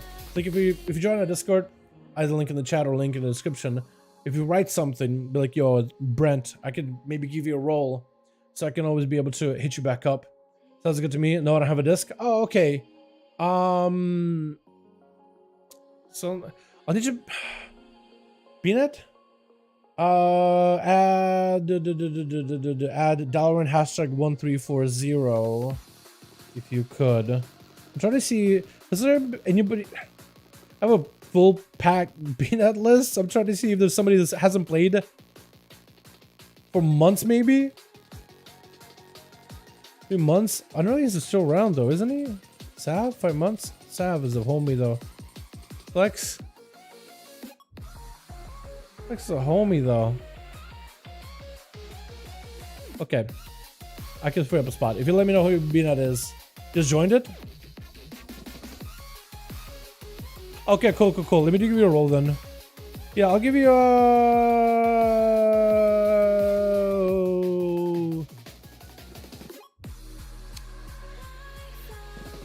I'll do things with the Devour. I'll just give you a purple roll, just so I can remember you. So look for next. Perfect. Your name is Neximon in chat. That's awesome, man. Hell yeah. I'll message you like if let's say a buddy of mine is pushing keys and they're looking for a +1, then I can maybe like be like, yo, I got a guy also pushing. We can get a group together. You know what I mean? Because I know like it's what 1 month left. Everybody's trying to find a group, push or whatever. I think it'll be fantastic. You know. All right, boys. You guys are wonderful, beautiful. Thanks so much for watching. I'll see you guys all tomorrow for another stream. We'll see what we do tomorrow, man. I might just end up doing pushing for this month. We'll see how that goes. Maybe we'll just end up pushing up keys, seeing what we get together, you know? Maybe I'll see if Jay wants to push too. That'd be another guy to get in. Carl, Jay. That's got a couple of boys on here that maybe could help out.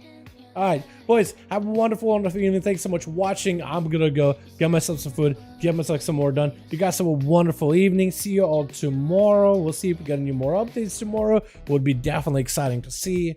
All right, boys. Peace.